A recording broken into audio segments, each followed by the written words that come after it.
Before the sun has dared to stain the edges of the world with light, there is a moment when the earth holds its breath. In that fragile hour before dawn, the valley between the Pyrenees seems less a place than a memory, the kind of memory that belongs not to one life, but to the bones of the land itself. The air is damp with the scent of moss and stone. Somewhere in the unseen folds of the hills, water murmurs through a narrow channel, its voice older than the village that sleeps below. And then, if you stand very still, if you let the silence deepen until it feels like it could swallow you whole, you might hear it, the faintest susurration, too soft to be wind, a syllable carried on no breath, a sound that does not belong to the living, but refuses to be claimed by the dead. It is here, in the shadowed crease of these mountains, that the stones are marked, not with the letters of Latin, nor with the curling lines of Greek, nor with the sharp precision of any tongue born from empire. These are lines that bend like the arc of a shepherd's staff, or scatter like seed over a field, carved into rock faces that drink the rain and endure the frost. They are Basque runes, or so the world has decided to call them, though no scholar can quite agree on what they are. To look upon them is to stand on the lip of an abyss and feel no wind rise from below. The Basque language is a thing without kin. Every other voice in Europe descends from the sprawling family of Indo-European tongues, branching and rebranching across centuries. But Basque belongs to none of them. It stands alone, unrooted in the forest of human speech, as if it had sprouted from a seed flung here by some other world entirely. Its words have passed from mouth to mouth for thousands of years, yet no path leads back to where it began. It is a tree without a seed, a river without a source. Legends among the shepherds say the language was given by the mountains themselves, taught to the first people who wandered into these valleys when the glaciers still crouched on the peaks. They speak of a night before history, when the stars seemed closer and the earth still remembered its first warmth. The mountains whispered to them the names of water and stone, of wind and fire, and these names became the words they carried.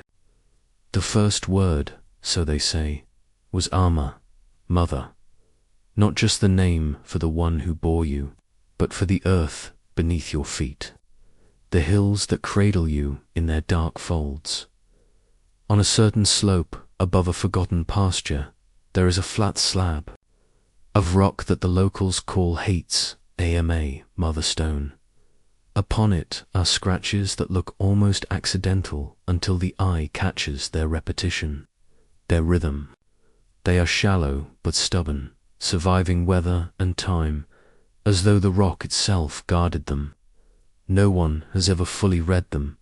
They might be prayers, they might be boundaries, they might be the first lullabies ever sung here. Some say that, in the right light, when the moon is a thin blade, the carvings seem to ripple, as though the stone itself is remembering the hands that touched it. When Rome came, with its roads and legions and laws, the Basque tongue bent but did not break. When Visigoths rode in from the north, when Moors crossed from the south, still it endured, tucked into the folds of valleys and whispered along the ridges where goats grazed. It did not need walls to protect it. The mountains themselves were enough. Invaders could take the fortresses and the fields, but they could not take the breath from a mother telling her child. The old words, as the hearth fire burned low, yet the runes, the oldest marks, remained silent. No chronicler of Rome, no monk of the Middle Ages ever set down their meaning. Scholars today bring their instruments, their methods, their catalogues of symbols from every known corner of the earth, but the runes resist. They yield nothing. They sit in their cold patience, waiting for a question that has not yet been asked. Some believe the runes are not meant to be read at all, that they are not a script in the way we understand, but a kind of covenant, a pact between the first people and the land. Perhaps each mark was made when a child was born, or when a hunter returned with game, or when the snow melted enough for the sheep to climb higher. Perhaps they were not meant to speak to us, but to the earth itself, to remind it that we remember. Still, there is a strange familiarity in their shapes. You look at them and feel, just for an instant, that you almost know them, like a word that sits on the tip of your tongue but will not come. It is this nearness that is most haunting. If the runes were wholly alien, we could turn away. But they are almost ours, almost comprehensible, and so they hold us in their quiet snare. There is a story told in one mountain hamlet of a shepherd who could speak to the stones. His name has been lost, but they say he spent his life alone in the high pastures, returning only in the cold months. Each spring he would go to the mother stone and trace the carvings with his fingers, speaking aloud in the old tongue. One autumn he did not return. They found him kneeling before the stone, his hands on the markings, his eyes closed as if listening. Some swore they heard a sound rising from the rock, a low hum like the start of a song. The village buried him there, and for a time the elders said they could hear his voice in the wind that came down from the pass at night. The centuries pass, and still the stones do not explain themselves. Children climb over them without thinking. Tourists take photographs and walk away. Only the few who come in the still hour before dawn, who stand without moving as the mist curls low over the grass, might hear something, not a word, but the shape of one, forming in the space between the earth and the air. And so the Basque tongue endures, carrying in its everyday words the shadow of a past no one can touch. The runes remain, scratched into stone, outlasting empires, outlasting kings, outlasting the memory of why they were made at all. They are not a message in the way we hope for, but perhaps they are something greater, the proof that we do not need to know everything for it to matter. When the dawn finally comes, it spills gold into the valley, and the mountains lose their shadows. The marks on the stones fade back into the simple lines of weathered rock. But those who have stood there in the hour before light carry away something they cannot quite name, a sense that language is more than communication, that it is also a kind of presence, a way for the past to linger beside us. Perhaps we are the listeners, or perhaps we are only the echo, the long, slow echo of a tongue that spoke before we learned to call ourselves human, a voice that still whispers in the mountains, waiting for someone, someday, to answer. Night along the Nile is not the absence of sound, but a change in its music. The water flows slower in the mind, as though it, too, has chosen to rest. The air, warm even in darkness, carries the scent of silt and lotus. Across the eastern bank, the moon climbs like a pale god over the desert, spilling its silver across sand and stone. The ruins of Falais rise from the riverbank, like a dream, half-submerged columns worn by centuries. Doorways open to the quiet stars, walls that remember more than any living soul. It is here, in the hushed hours when the wind draws a thin veil of sand over the floor, that the stones whisper.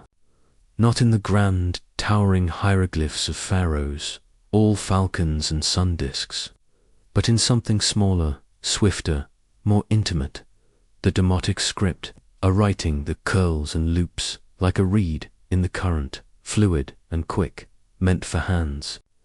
That wrote not only of gods, but of life itself. It was born in the later dynasties, when the kingdom had aged, when empires rose beyond Egypt's borders and foreign banners brushed against the sun. Rome had taken the land in its quiet iron grip, but the temples still stood. Priests still moved in shadowed sanctuaries, burning incense to gods whose names stretched back to the first dawn. Demotic was their in-between language, the bridge between ritual and reality. The scribes used it to draft decrees for governors, to pen temple records, to scrawl letters to brothers across the floodplains. They recorded everything: recipes for bread sweetened with honey, accounts of grain paid in tribute, curses sharpened for rivals, blessings for newborns wrapped in linen. The walls of Philae hold them still. These marks, like the quick flick of a brush across papyrus, etched forever into stone. But time has thinned them. The sand scours away their edges. The river, in flood, laps against the lower walls. What remains is half shadow, half light, a riddle that the centuries refuse to solve. Scholars bend over them with careful fingers, and magnifying glasses, tracing each line as if coaxing a ghost into speech. The difficulty lies in the nature of the language itself. Demotic was never frozen in gold-leaf perfection. It shifted with each generation, its shapes slurring into new forms, the same word written differently in Memphis than in Thebes. Meanings bent and swayed like reeds in the wind. Even in its own time, one village's scribe might squint at another's hand. Now, across 2,000 years, those small differences are enough to throw shadows over the meaning. A single curve, softened by erosion, might mean grain or guilt. A single missing stroke might change mother into mourning. Once, when the temple was alive, the air within these walls would have trembled with sound. Priests chanting in the lingering glow of oil lamps, their voices moving between the towering columns. Scrolls would have been unrolled across low tables, ink still shining wet in the lamplight. A young scribe, bent over a sheet of fresh papyrus, might pause to dip his reed pen, listening to the cadence of words he has learned since boyhood. Outside, the Nile slid past, bearing the reflection of the moon and the breath of the night. Some of the words carved here were not meant for public eyes. They were petitions, a merchant begging a god for luck before a journey, a widow pleading for her husband's safe passage in the afterlife, a father binding his son's fate with a written curse meant to turn away harm. These were not for the ears of kings. They were for the gods alone, and for the writer's own heart. Perhaps that is why, even now, their full voice does not rise for us. They were not ours to know. Collectors, in centuries past, took what they could. Scrolls left brittle in sealed rooms were stolen into the light, carried over oceans to rest in private cabinets and dim museums. Many were damaged beyond saving. The papyrus cracked in the dry air of foreign winters, the ink flaked into dust. The voices that had waited patiently in the dark were scattered, their stories broken into pieces that no one knew how to rejoin. The Rosetta Stone, that famous key, unlocked much of demotic structure. But even with the key in hand, the door does not open fully. Whole phrases collapse into ambiguity. Certain idioms resist translation, their meaning dependent on a cultural heartbeat we can no longer feel. What remains are fragments, glimpses. The smell of bread, the name of a river god, the count of jars in a temple storeroom. Enough to suggest a world, but not enough to live in it. Sometimes, in the deep night, standing in the ruins of Philae, you can feel that world pressing close. A presence you cannot quite see, a hand reaching through the centuries but never touching. The script seems to flicker in the moonlight, as if the lines are alive, adjusting themselves in the shadows. You think, for just a breath, that you might read them, that the meaning might unfurl inside you like a long-forgotten memory, and then the wind stirs, the sand shifts, and the lines are only marks again. There is a story told among the boatmen who ferry travelers to the island. They say that once, a scholar from across the sea came and spent many nights here alone, studying, by candlelight. On the 7th night, his assistant found him sleeping against the temple wall, his candle burned low. When he awoke, the scholar said he had dreamed of a woman in linen, her hair bound in gold thread, who placed a roll of papyrus in his hands. He opened it, and the words shone like fire. But when he tried to read them aloud, the fire dimmed, and the words turned to dust. He left the island the next morning, and never returned. Perhaps the script resists us, because it is not merely a language, but a vessel, one that once held the private murmurs of a people and now prefers to guard them. There is a certain mercy in that. Not all memories are meant to be given away. Some belong to the earth, to the river, to the night air that moves across the sand, and so the demotic remains, on the temple walls, on fragments of papyrus hidden, in museum drawers, in the faint scratches of shards pulled from the sand. It is a voice that will not speak freely, but still hums in the deep places of the world. It is a reminder that even the smallest words, a curse against an enemy, a prayer for a child, can endure beyond their time, even if their meaning dissolves. When the sun rises, spilling its gold over the Nile, the ruins of Phale are quiet again. The script lies in shadow, the carvings no more than faint lines in ancient stone.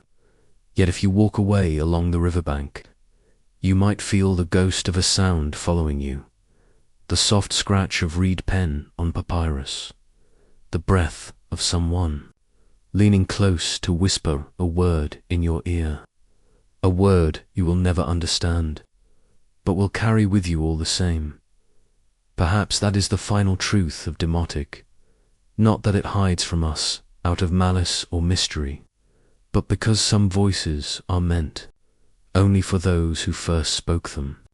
And perhaps, in the long unraveling of time, silence itself is the language's last act of devotion, a vow to its people that their words, once spoken to the gods, will never truly be given to strangers. Beneath the slow-breathing mist of Kent's green valleys, the land feels older than the centuries marked upon its maps. Fields ripple like an endless, muted hymn, their edges softened by hedgerows and ancient oaks whose roots have threaded themselves into the bones of forgotten villages.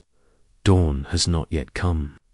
The air is still and damp, the earth holding the nights, chill in its skin. Somewhere in the distance, the faint toll of a bell rolls over the land, a sound as old as the faith it serves. In the shadow of these fields stands a chapel, its stone walls weathered to the color of ash. The windows are narrow, their glass fractured into patterns that catch the moonlight like small shards of ice. It has stood for centuries, surviving storms, fire, neglect, and the slow erosion of memory. Inside, the air is heavy with the faint scent of wax and dust, and the silence is not empty but watchful. Here, in this place of shadows and muted echoes, a discovery was made. Tucked beneath a loose stone in a small, unlit corner, a bundle of tattered vellum was found. The sheets were brittle and uneven, the ink faded to the color of dried leaves. Along the margins, soot stains crept inward like old burns, and watermarks rippled across the surface, distorting the letters. Yet beneath the wounds of time, there was a voice, the voice of Kinniewolf. Little is known of him beyond his name.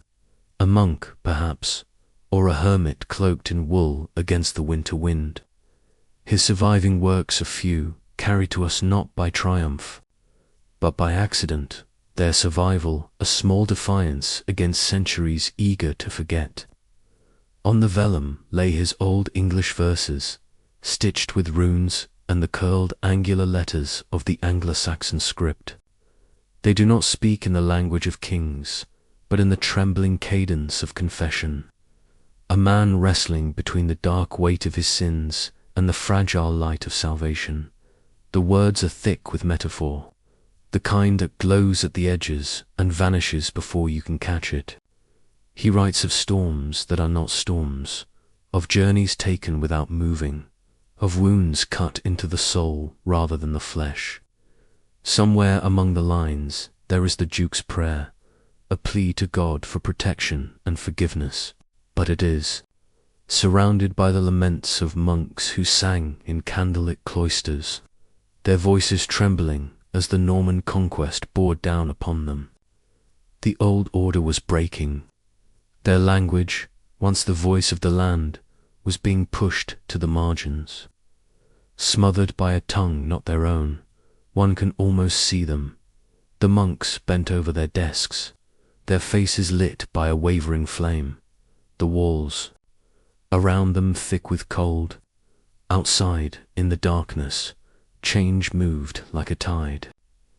The Normans came not only with swords, but with words, replacing prayers with foreign syllables, shifting the very way faith was spoken. In the space of a generation, much of Old English would vanish from the lips of the living, and yet, Kinniewolf wrote, perhaps he knew the tide would claim his voice.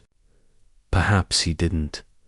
The vellum is marked not only with words, but with pauses, hesitations in the ink where the pen must have rested mid-thought. In those gaps there is a kind of trembling, the invisible breath between one line and the next. What was he thinking? Did his faith falter for a moment, or was he simply gathering strength to write the next petition to God? The text bears two strange words, SDOC and run, each sitting like a locked door in the middle of a sentence. They refuse to open cleanly under translation, slipping sideways through every attempt to fix their meaning. Are they names, instructions, fragments of something older still? Even the scholars, armed with their lexicons and patience, can only guess. Reading these verses now is like listening to a voice speak from beneath a thick veil. You hear the tone, but miss some of the words. You catch glimpses, a petal drifting on icy water, a candle guttering in a cold chapel, a man kneeling alone in a storm of his own making. The rest remains hidden, not lost, but cloaked. Perhaps that is what makes the discovery so haunting. It is not a complete work, not a whole and polished piece of literature, but a remnant as fragile and incomplete as memory itself. The ink bleeds into the vellum in places, the edges flake into nothing at the lightest touch, yet it still holds power, the way a broken relic can still inspire awe. There is an image that rises unbidden when one reads Kinniewolf's words. It is night. The chapel is smaller then, its walls less worn. The wind presses against the shutters, carrying the smell of wet earth. A lone figure sits at a wooden desk, his quill scratching softly. Around him, the shadows are deep and alive. He pauses, holding his pen above the page, lips moving in silent prayer. Then he bends forward again, the ink flowing, the runes forming. Somewhere in the darkness beyond, the future moves toward him, unknowing. And then the years pass. The Normans come, the language shifts. The monks are buried in the earth, their prayers sealed in stone. The chapel is repurposed, neglected, restored, neglected again. The vellum disappears, hidden by accident or design. But the voice, that faint, trembling voice, waits. When the scholars unwrapped the bundle centuries later, It was as though the air itself hesitated. The words were no longer meant for this world, yet here they were, fragile but unbroken. In reading them, one feels the weight of all that has been erased, all the prayers that never reached beyond the lips that spoke them, and it becomes impossible not to wonder, do such prayers linger? Do they, in some unseen way, still rise like smoke toward whatever heaven the monk believed in? A young scribe, bent over a sheet of fresh papyrus, might pause to dip his reed pen, listening to the cadence of words he has learned since boyhood. Outside, the Nile slid past, bearing the reflection of the moon and the breath of the night. Some of the words carved here were not meant for public eyes. They were petitions, a merchant begging a god for luck before a journey, a widow pleading for her husband's safe passage in the afterlife, a father binding his son's fate with a written curse meant to turn away harm. These were not for the ears of kings, they were for the gods alone and for the writer's own heart. Perhaps that is why, even now, their full voice does not rise for us. They were not ours to know. Collectors, in centuries past, took what they could. Scrolls left brittle in sealed rooms were stolen into the light, carried over oceans to rest in private cabinets and dim museums. Many were damaged beyond saving. The papyrus cracked in the dry air of foreign winters, the ink flaked into dust. The voices that had waited patiently in the dark were scattered, their stories broken into pieces that no one knew how to rejoin. The Rosetta Stone, that famous key, unlocked much of demotic structure. But even with the key in hand, the door does not open fully. Whole phrases collapse into ambiguity. Certain idioms resist translation, their meaning dependent on a cultural heartbeat we can no longer feel. What remains are fragments, glimpses, the smell of bread, the name of a river god, the count of jars in a temple storeroom. Enough to suggest a world, but not enough to live in it. Sometimes, in the deep night, standing in the ruins of Philae, you can feel that world pressing close, a presence you cannot quite see, a hand reaching through the centuries, but never touching. The script seems to flicker in the moonlight, as if the lines are alive, adjusting themselves in the shadows.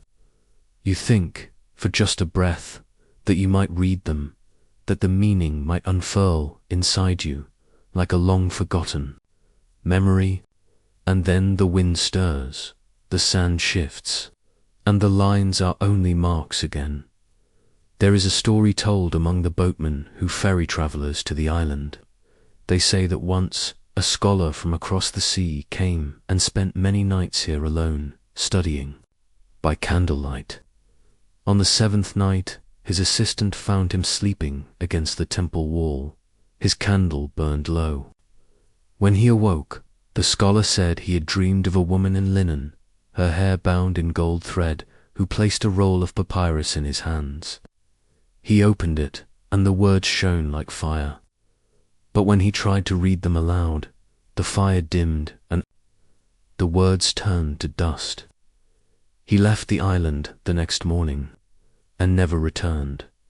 Perhaps the script resists us, because it is not merely a language, but a vessel, one that once held the private murmurs of a people and now prefers to guard them. There is a certain mercy in that. Not all memories are meant to be given away. Some belong to the earth, to the river, to the night air that moves across the sand. And so the demotic remains, on the temple walls, on fragments of papyrus hidden, in museum drawers, in the faint scratches of shards pulled from the sand. It is a voice that will not speak freely, but still hums in the deep places of the world. It is a reminder that even the smallest words, a curse against an enemy, a prayer for a child, can endure beyond their time, even if their meaning dissolves. When the sun rises, spilling its gold over the Nile, the ruins of Philae are quiet again. The script lies in shadow, the carvings no more than faint lines in ancient stone.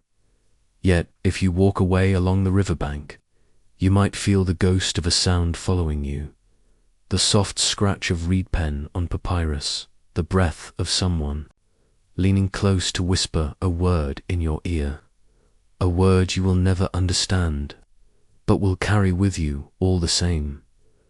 Perhaps that is the final truth of Demotic, not that it hides from us out of malice or mystery, but because some voices are meant only for those who first spoke them. And perhaps, in the long unraveling of time, silence itself is the language's last act of devotion, a vow to its people that their words, once spoken to the gods, will never truly be given to strangers.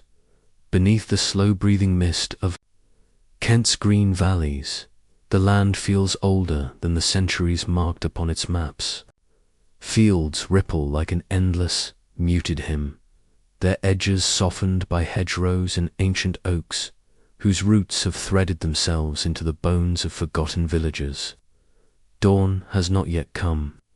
The air is still and damp, the earth holding the nights, chill in its skin.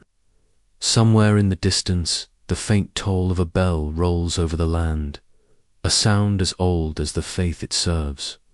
In the shadow of these fields stands a chapel, its stone walls weathered to the color of ash. The windows are narrow, their glass fractured into patterns that catch the moonlight like small shards of ice.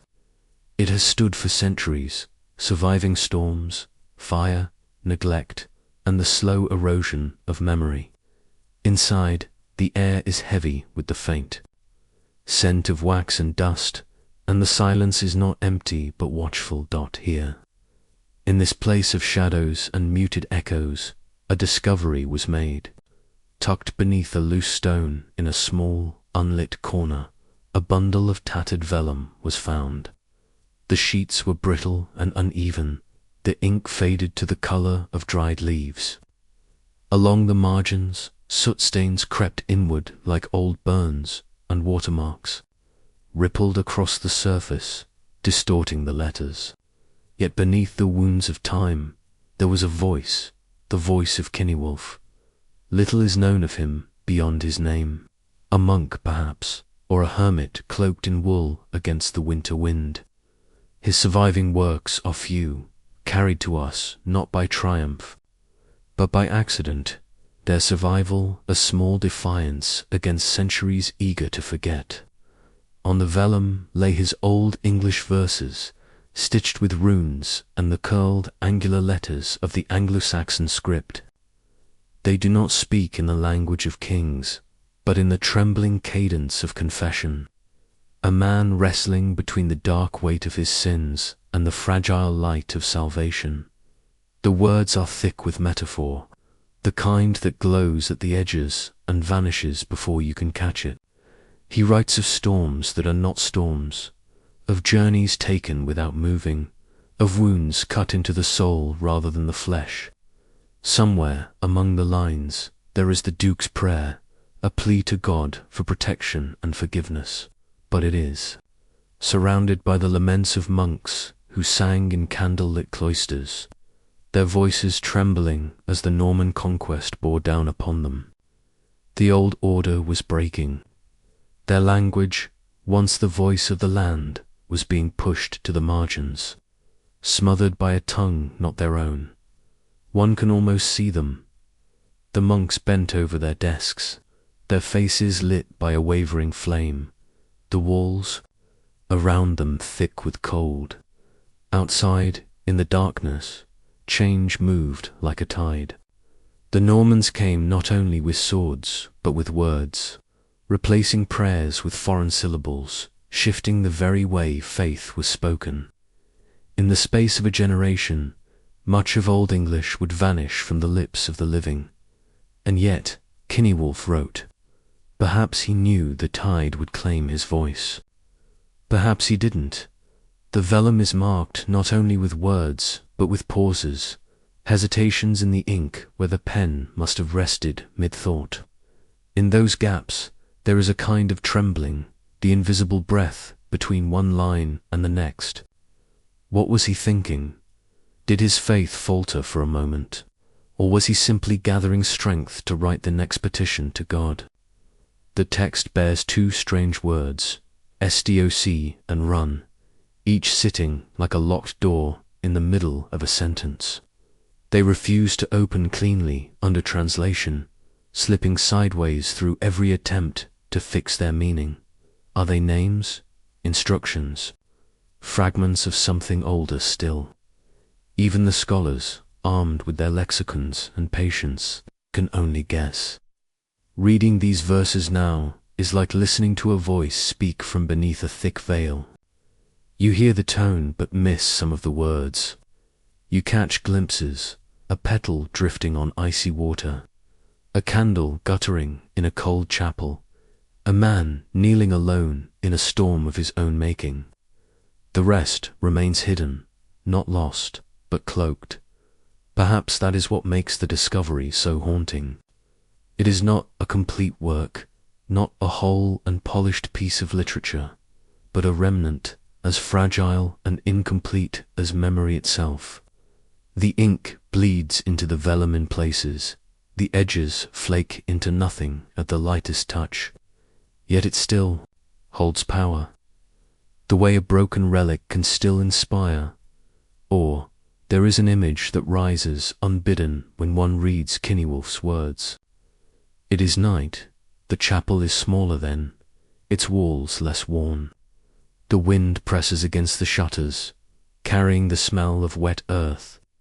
A lone figure sits at a wooden desk, his quill scratching softly. Around him the shadows are deep and alive. He pauses, holding his pen above the page, lips moving in silent prayer. Then he bends forward again, the ink flowing, the runes forming.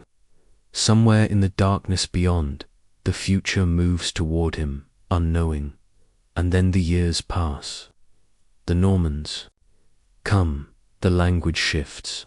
The monks are buried in the earth, their prayers sealed in stone. The chapel is repurposed, neglected, restored, neglected again. The vellum disappears, hidden by accident or design. But the voice, that faint, trembling voice, waits. When the scholars unwrapped the bundle centuries later, it was as though the air itself hesitated. The words were no longer meant for this world, yet here they were, fragile but unbroken. In reading them, one feels the weight of all that has been erased, all the prayers that never reached beyond the lips that spoke them, and it becomes impossible not to wonder, do such prayers linger? Do they, in some unseen way, still rise like smoke toward whatever heaven the monk believed in? The chapel today is still quiet at dusk. The fields beyond it glow faintly under the weight of the setting sun.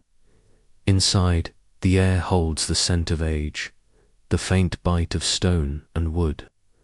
The vellum rests now in a place of safety, its words preserved against further decay. But there is no safety for the feeling it leaves behind, because once you have read even a fragment, you carry it. The sound of the pen's tremor, the way certain words seem to waver, as if aware they are dying even as they are written. The sense that language is not only a tool for speech, but a vessel for the soul, and when that vessel cracks, the soul's voice changes forever. Perhaps Kinniewolf knew this. Perhaps that is why, even in the middle of conquest, in the face of a vanishing tongue, he still pressed his pen to the page, to leave behind something not perfect, not whole, but alive. A whisper in the vaulted shadows, waiting for ears to hear it again. And so the words remain. Not fully understood, not fully translated, but still here. They do not answer the questions we bring. They do not promise salvation or clarity. They simply exist, like a prayer released into the air, long ago, carried forward by nothing but faith and the hope that someone, somewhere, might one day hear it. The wind here does not speak so much as it sighs.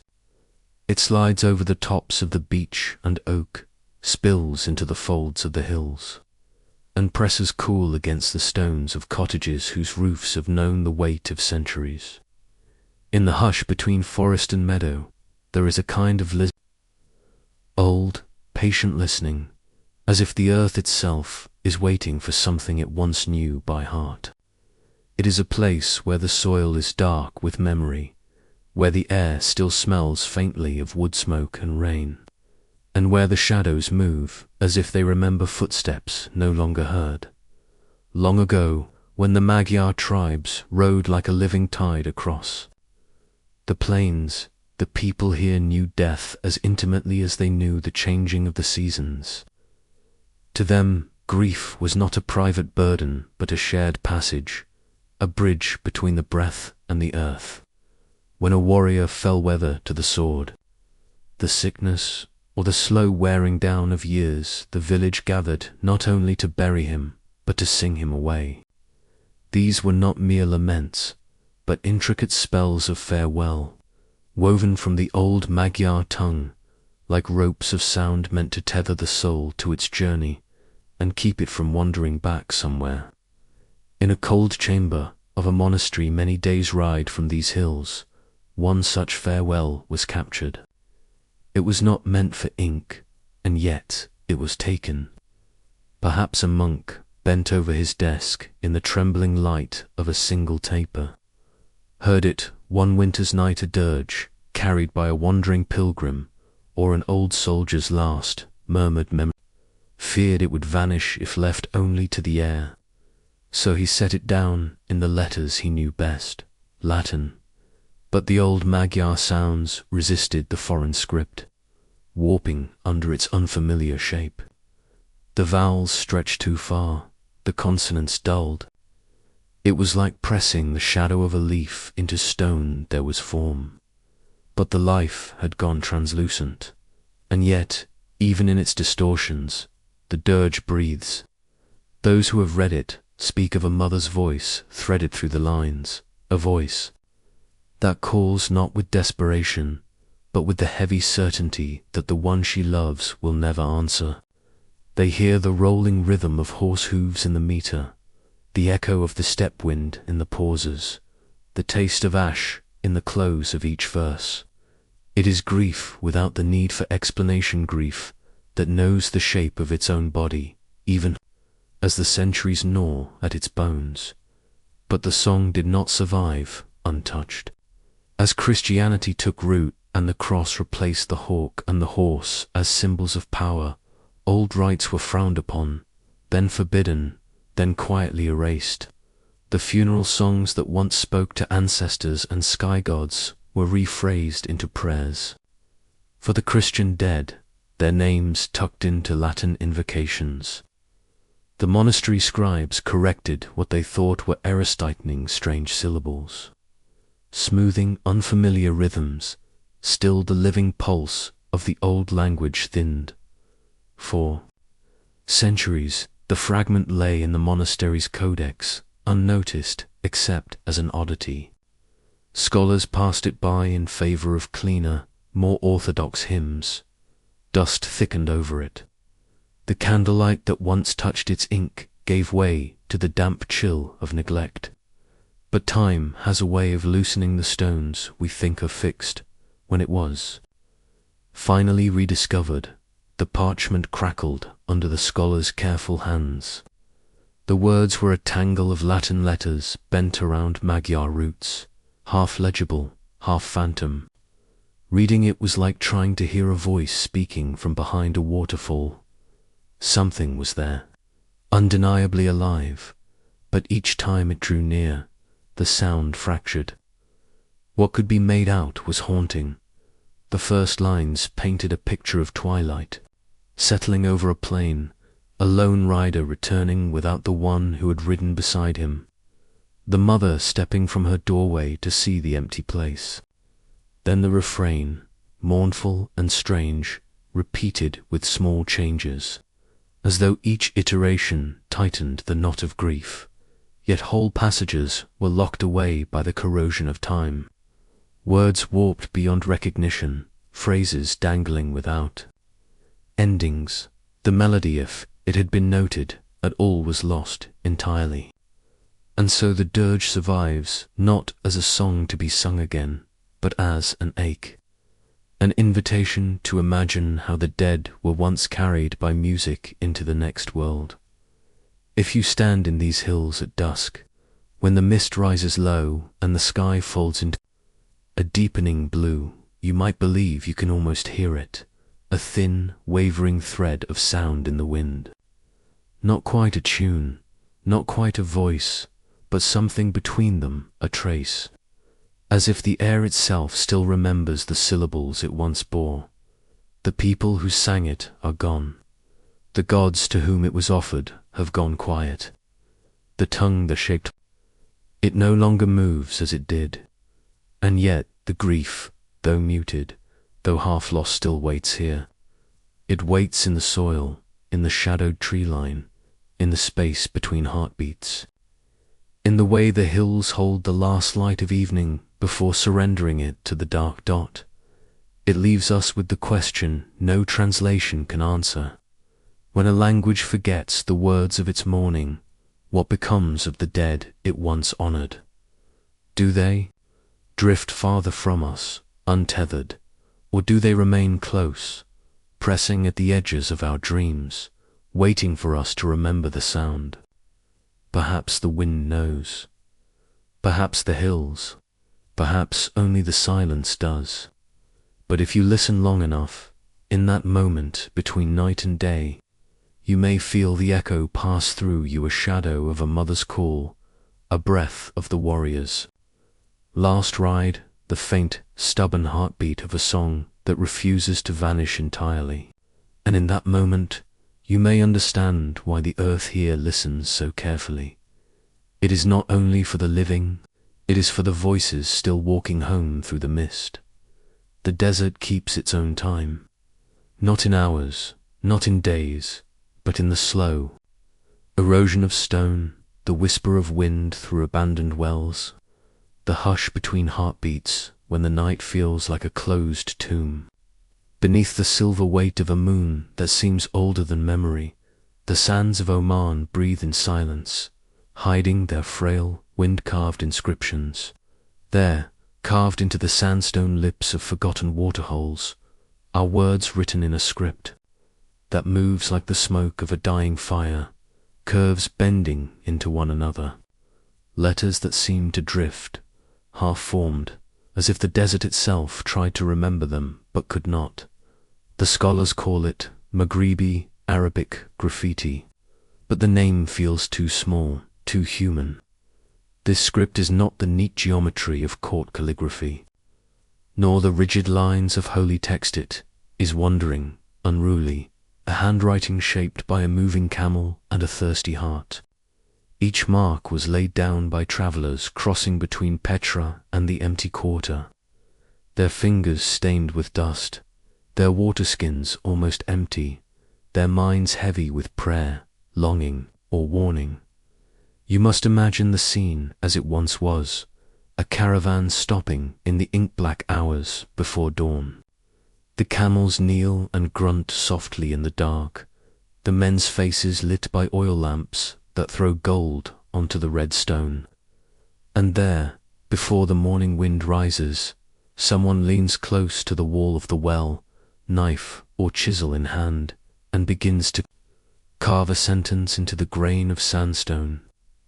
It is not an act of art, it is an act of survival to leave behind a mark, to speak into the vast silence so the desert might remember them.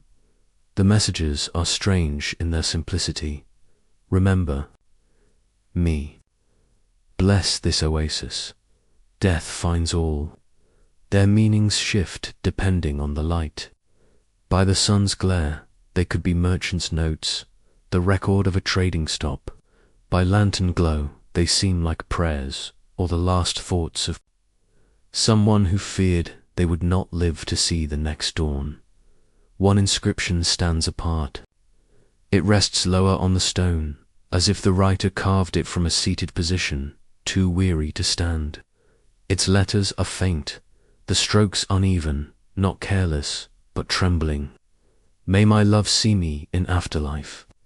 The desert air seems to hold this phrase longer than the rest, as if unwilling to let it vanish into the grains of sand. Who wrote it? A man whose beloved waited beyond the dunes. A woman disguised in a caravan of men, risking her life for a pilgrimage she could not complete. Or perhaps a nameless wanderer, whose love was not of the flesh, but of a friend, a child, or a place now lost to shifting dunes. The well itself has a reputation in nearby tales. They say its water turns bitter without warning, that those who drink too deeply sometimes do not wake the next day. It is not a curse you can prove, only one you can feel. When the wind stills and the shadows close in, the air there grows thick, as though you were breathing the sigh of someone who once drank and never returned, and yet the graffiti remains. Scholars, crouching with soft brushes and notebooks, try to pin each word to a meaning, but the script resists them. Letters blur into the stone's natural veins. Words begin in one century style and end in another's. Some sentences seem to collapse mid-thought, as though the desert had interrupted, reminding the writer that no one commands the final word here. This uncertainty makes the script more alive than any translation could. Because between those lines, between the prayer and the trade record, between the blessing and the warning, there is the ache of human voices trying to keep themselves from disappearing.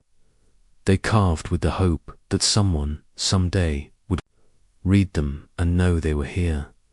Night after night, the wind comes, reading the words in its own shifting tongue, smudging edges, lifting grains, making the letters a little less clear each year. The carvings do not fade evenly. Some loops remain sharp, while whole words vanish beside them.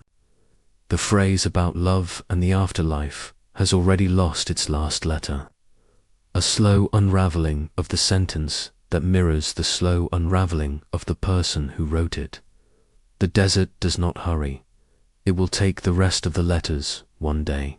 It will grind them down into dust, swirl them into the air, let them drift over the dunes until they settle in some other hollow far away. But I like to imagine, though the scholars would never claim it, that somewhere under that moonlit silence, the one who wrote it still lingers. Perhaps they lean over the well at night, tracing their words with a finger of wind, waiting for the one they loved to find them in whatever realm comes next. It is the nature of the desert to blur the boundary between what is true and what is told. We will never know if the well was cursed, or if the plea for love's reunion was answered. But the stone still holds the shape of the hand that wrote it. And in the way the wind pauses when you read those words aloud, you might almost believe that love, even when written in a crumbling tongue, can outlast the dust. And so the night deepens, the stars burn without sound, and the desert keeps its own time, carving away at the edges of our words until all that remains is the echo of a yearning the sand itself could not swallow, beneath the ochre skies of northern Italy, where the rolling hills descend into pockets of shadow. The land still exhales the breath of an age long before Rome drew her first breath. Here, in Tarquinia, the soil is heavy with secrets. Cypress trees rise like silent sentinels over mounds of earth that conceal the homes of the dead. The air carries the scent of warm stone and distant vineyards, but it is down in the cool, painted chambers beneath the earth that another world wets a world that speaks in a voice no living tongue can understand. The Etruscans carved there farewells in an alphabet borrowed from strangers and shaped into something wholly their own. They pressed chisel to limestone with steady, ritual hands, writing words meant not for human ears but for the gods and the shades of their ancestors. The inscriptions speak of avils, the count of years lived on Tarsi's gifts, for the journey beyond. Names bloom in the stone like flowers that will never fade, yet whose colors we cannot see. The letters remain, precise and unwavering, but the meaning has drifted away, like ash scattered on the wind. You step inside one of these tombs, the dim light of your torch dancing over the walls. Murals bloom out of the darkness, banquets spread. Across long tables, women crowned in wreaths, men lifting bronze cups toward the unseen heavens. There are dancers here too, their arms frozen in a movement that no longer has music, their faces still turned toward joy. The air feels thick, as if the silence itself has been sealed in for 2,000 years, preserved like the painted flesh of these forgotten ones. Somewhere in this chamber, a thin line of carved words traces the edge of a sarcophagus. You follow it with your eyes, but the meaning refuses to come. The script is familiar enough to resemble speech, yet foreign enough to slide away from understanding. Scholars have tried to pierce its veil, comparing, guessing, stitching fragments together, but the grammar resists like a locked door with no key. The Etruscan tongue does not yield to coaxing. It is a language without descendants, a severed branch on the great tree of human speech. And so the prayers remain prayers only in form, not in meaning. Were they pleased for safe passage? Were they declarations of lineage, tracing bloodlines back to kings or to gods? Were they laments, sung as the earth was poured over the dead? All we can do is stand in the still air and imagine the voices that once filled these halls. There is an unease in knowing that the dead were remembered in a language. Now lost, it feels like a second deather, fading not of flesh, but of the very sound of their names. You imagine the final moment the Etruscan tongue was spoken aloud, perhaps by an old woman in a hill village, whispering a lullaby to her grandchild. Perhaps she did not know she carried the last ember of that fire, that when she went into the earth, the words would follow. And yet the walls speak without speech. The banquet scenes, the wind-dark cups, the musicians with their long, curved horns, they tell us that the Etruscans met death not with emptiness, but with company. Their dead were not sent into the shadows alone. They were escorted with feasts, music, and offerings. Even if we cannot hear the words, we can feel their rhythm in the art that survives. Still, there is a tension here, a haunting, to stand in front of a grave and not be able to read the name carved there feels like a betrayal, as if we have arrived too late to pay our respects. The stone remembers. We do not. The torchlight flickers, and you imagine the chisels ringing against stone. In the cold morning air centuries ago, you see the mason pausing, wiping the dust from the inscription, leaning back to read what he has written. He would have known the man or woman for whom he worked, their face, their voice, the way they laughed, the way they prayed. He would have trusted that the words would endure as long as the stone did. He could not have imagined that the script would survive, but the sound would not. There is a kind of cruelty in that, the way the earth keeps the body of the message but strips away its soul. And yet, perhaps there is a deeper grace in it too. Perhaps the meaning was never meant for us.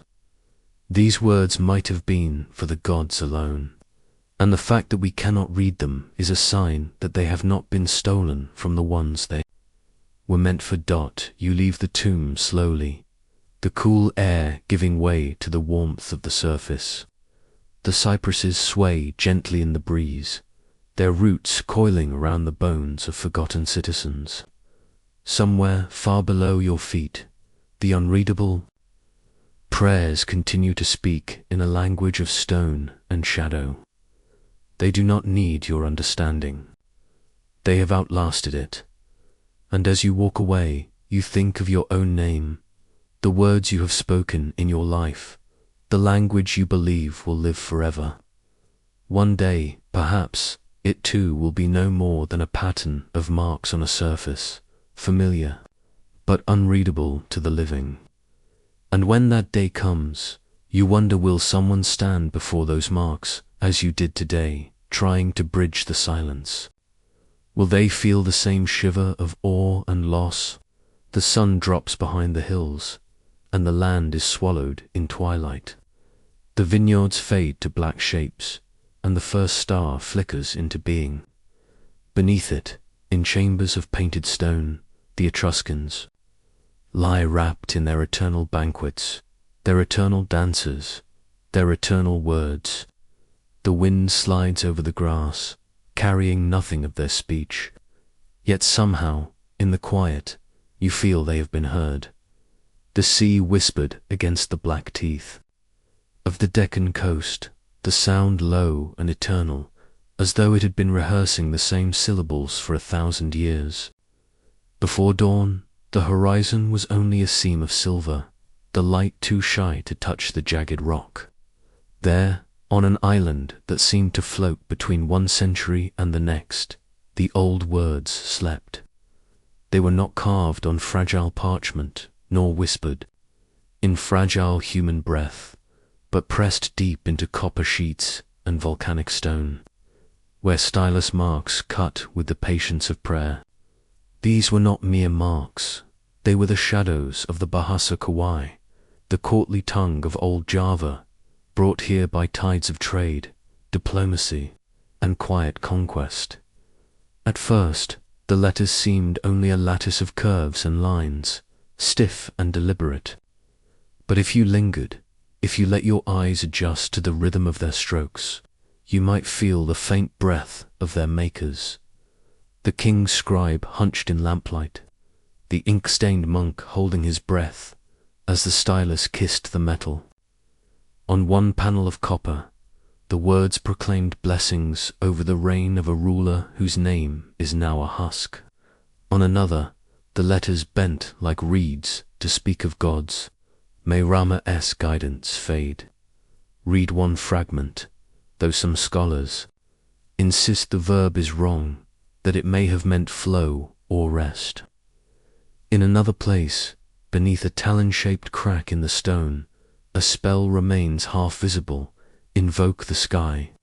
Beyond that, the record falls silent, the line vanishing into pockmarks and weathered ruin.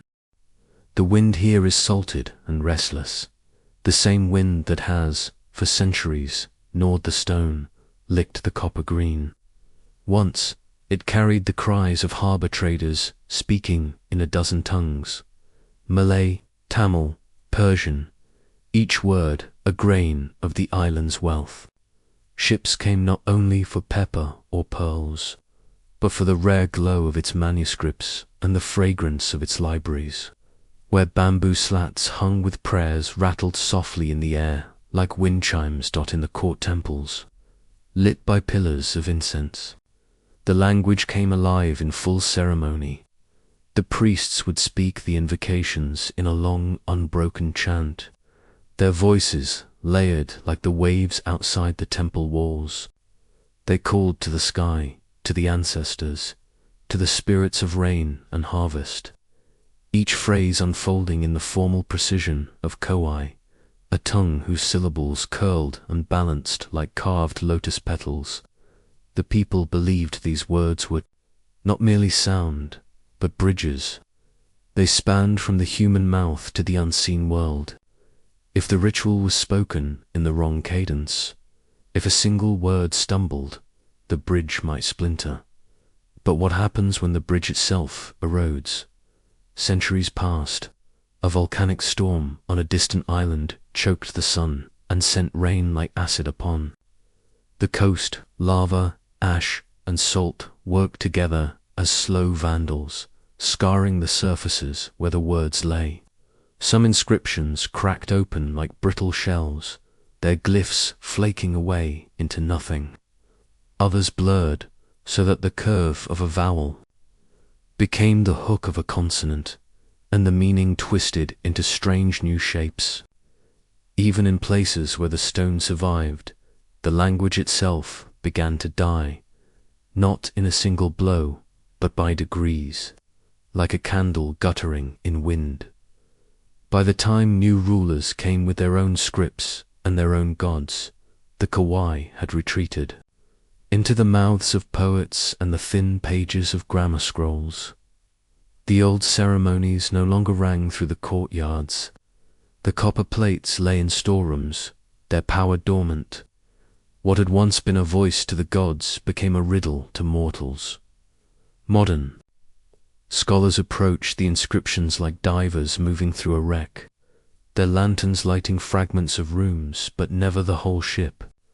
They argue over the shape of a letter, the flow of a sentence.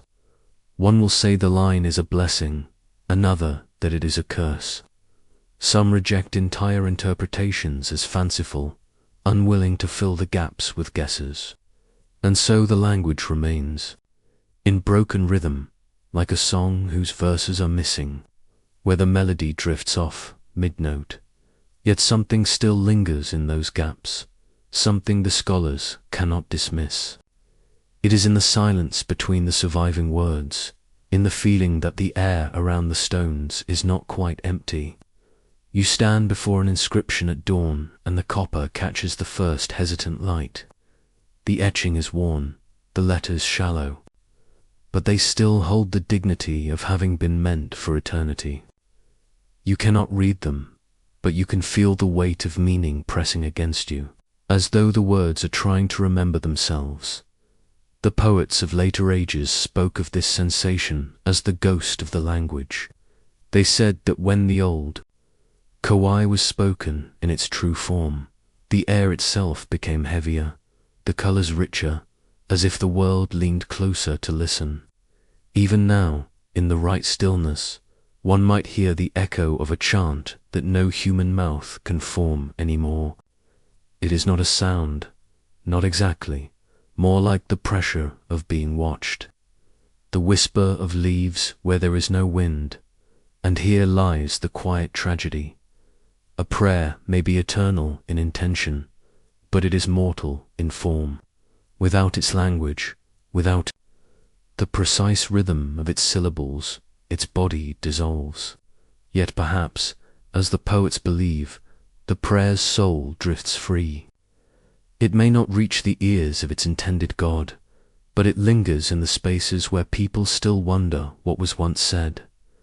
The sea, for its part, remembers nothing in words, only in motion.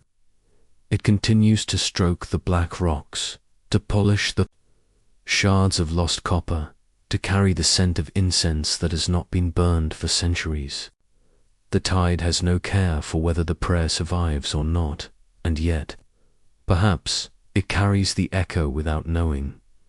On certain mornings, the sun rises just so, and the inscriptions glow faintly gold, as if the old language is breathing again. It lasts only a moment, gone before you can decide if it was real. You step back, and the letters fade into the ordinary. But something has shifted inside you, a weight you cannot name, as though a bridge, half forgotten, has been laid across the centuries, just for you to walk upon in silence. And in that moment, you wonder, can a prayer survive when its language fades? Or is it the wondering itself, the ache to know, the pause in the breath that keeps it alive? The wind over the Andes at night carries no mercy. It moves in slow, sighing currents, rattling against the stone terraces, skimming over black ridges where the last snow clings like the bones of forgotten gods. The air is thin, here thin enough that each breath feels stolen, borrowed from some higher realm not meant for human lungs. The mountains stand like guardians in the dark, their slopes ribbed with ancient paths, their peaks stabbing at the stars. And somewhere in the silence between stone and sky, the chords lie waiting, the keeper chords of spun fibre, dyed and knotted, do not speak as we do. They whisper in braids, in loops, in the secret geometry of human touch. They were born in the hands of the Inca, in an empire where no word was inked onto paper, where the language of memory was bound in the twist of threads. To look upon them now, in the hush of a museum vault, or the deep shadow of an old hut in the highlands, is to confront a riddle knotted in time. Each chord begins at a central spine, a main strand from which others dangle like the roots of some pale, inverted tree. Some are dyed deep red, others ochre, yellow, earth brown, the blue of mountain lakes at dawn. Each knot is placed with precisions, single knots, long knots. Figure eights all arranged in a pattern known only to those who once read them as easily as we read letters. A series of knots might tell of grain collected from the terraces, of warriors mustered for a campaign, of marriages brokered between rival clans. Or perhaps they carried songs, melancholy ballads of loss, triumph, and prophecy. When the Spaniards came, they looked upon the quipu and saw witchcraft. Here were no familiar books, no pages of Latin script, only this alien web of chords that seemed to hold power without ink. They feared it, they burned it. By firelight, in the cold courtyards of newly conquered towns, the chords turned to smoke, their meaning carried upward into the wind where no man could follow. Priests demanded their destruction, lest they conceal pagan prayers. Governors ordered them gathered and thrown into the flames, suspecting they recorded tribute stolen, battles won, resistance planned. Yet the chords that survived hidden in walls, buried beneath hearthstones, passed hand to hand, remained silent. For the readers of the quipu are gone. The keepers of its code have vanished into the centuries. Their lineage severed like a cord snapped in two. Some say the chords were nothing but numbers, that each knot was a digit, that the colors and placement formed an intricate mathematics of tribute, labor, and census. Others dream that within those threads lie histories, the births of kings, the bloodlines of dynasties, the flood years when the rivers swelled and washed away the fields. A few scholars whisper of kippers that may tell darker tales, records of the vanished. The Inca ruled many peoples, and some of those peoples disappeared without a trace. Could the chords hold the last accounting of them? Lists of names now ash, tributes from villages swallowed by the jungle. There are those who imagine an even stranger possibility, that among the columns of thread lie not just facts, but feeling. That a quipu could hold the cadence of a farewell, the rhythm of an elegy, for an empire undone. That somewhere in its knots is the sigh of an emperor standing on a terrace at sunset, watching his world unravel in the thin night air of the Andes. One can almost believe it. The silence is so vast that you can hear your own heartbeat in your ears, and it seems impossible that such a stillness would not take on memory. Imagine a quipu spread before you in the flicker of a clay lamp, the chords swaying gently, as if breathing. You run your fingers along the fibers, tracing the knots. The wool is soft in some places, rough in others. Each knot is firm, deliberate, as if holding fast to something that cannot be allowed to slip away, and yet slip it does. The meaning retreats. It is there, but just beyond reach, like a dream you remember too late in the day. The modern mind seeks logic in the tangle, but the quipu resists translation, offering instead only the sensation of wait, of time, of loss, of something once understood in every village square from Cusco to the sea, now locked behind a veil of forgetting, the last keepers of the keeper, those who once read the knots. Aloud must have felt the walls closing in when the Spaniards outlawed its use. Perhaps there was a night, much like this one, when a keeper sat in the shadow of a ruined temple, a bundle of cords in his lap, and knew he would be the final voice to carry their meaning. The wind would have been cold. The stars would have shone indifferent, and somewhere in the darkness, the echo of the empire's heartbeat would have slowed. Now, centuries later, the kippers rest in darkness again. Some lie in glass cases under pale museum lights, their colors faded to ghost shades. Others remain buried in the high earth, woven into the walls of abandoned villages. They are a song, with no melody, a prayer with no tongue to speak it, a history suspended over the abyss. We can measure them, weigh them, even date their fibers to the year they were spun. But we cannot hear their voice, and yet they hold us in. The way a distant drumbeat holds a traveler on a dark road, in the way the outline of mountains in moonlight holds the gaze.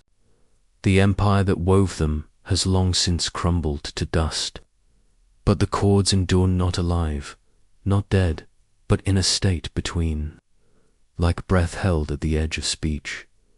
If you listen closely in the high night, with the wind rushing between the peaks, and the stars spread cold above, you might imagine the sound the quipu makes when it is read not in words, but in rhythm.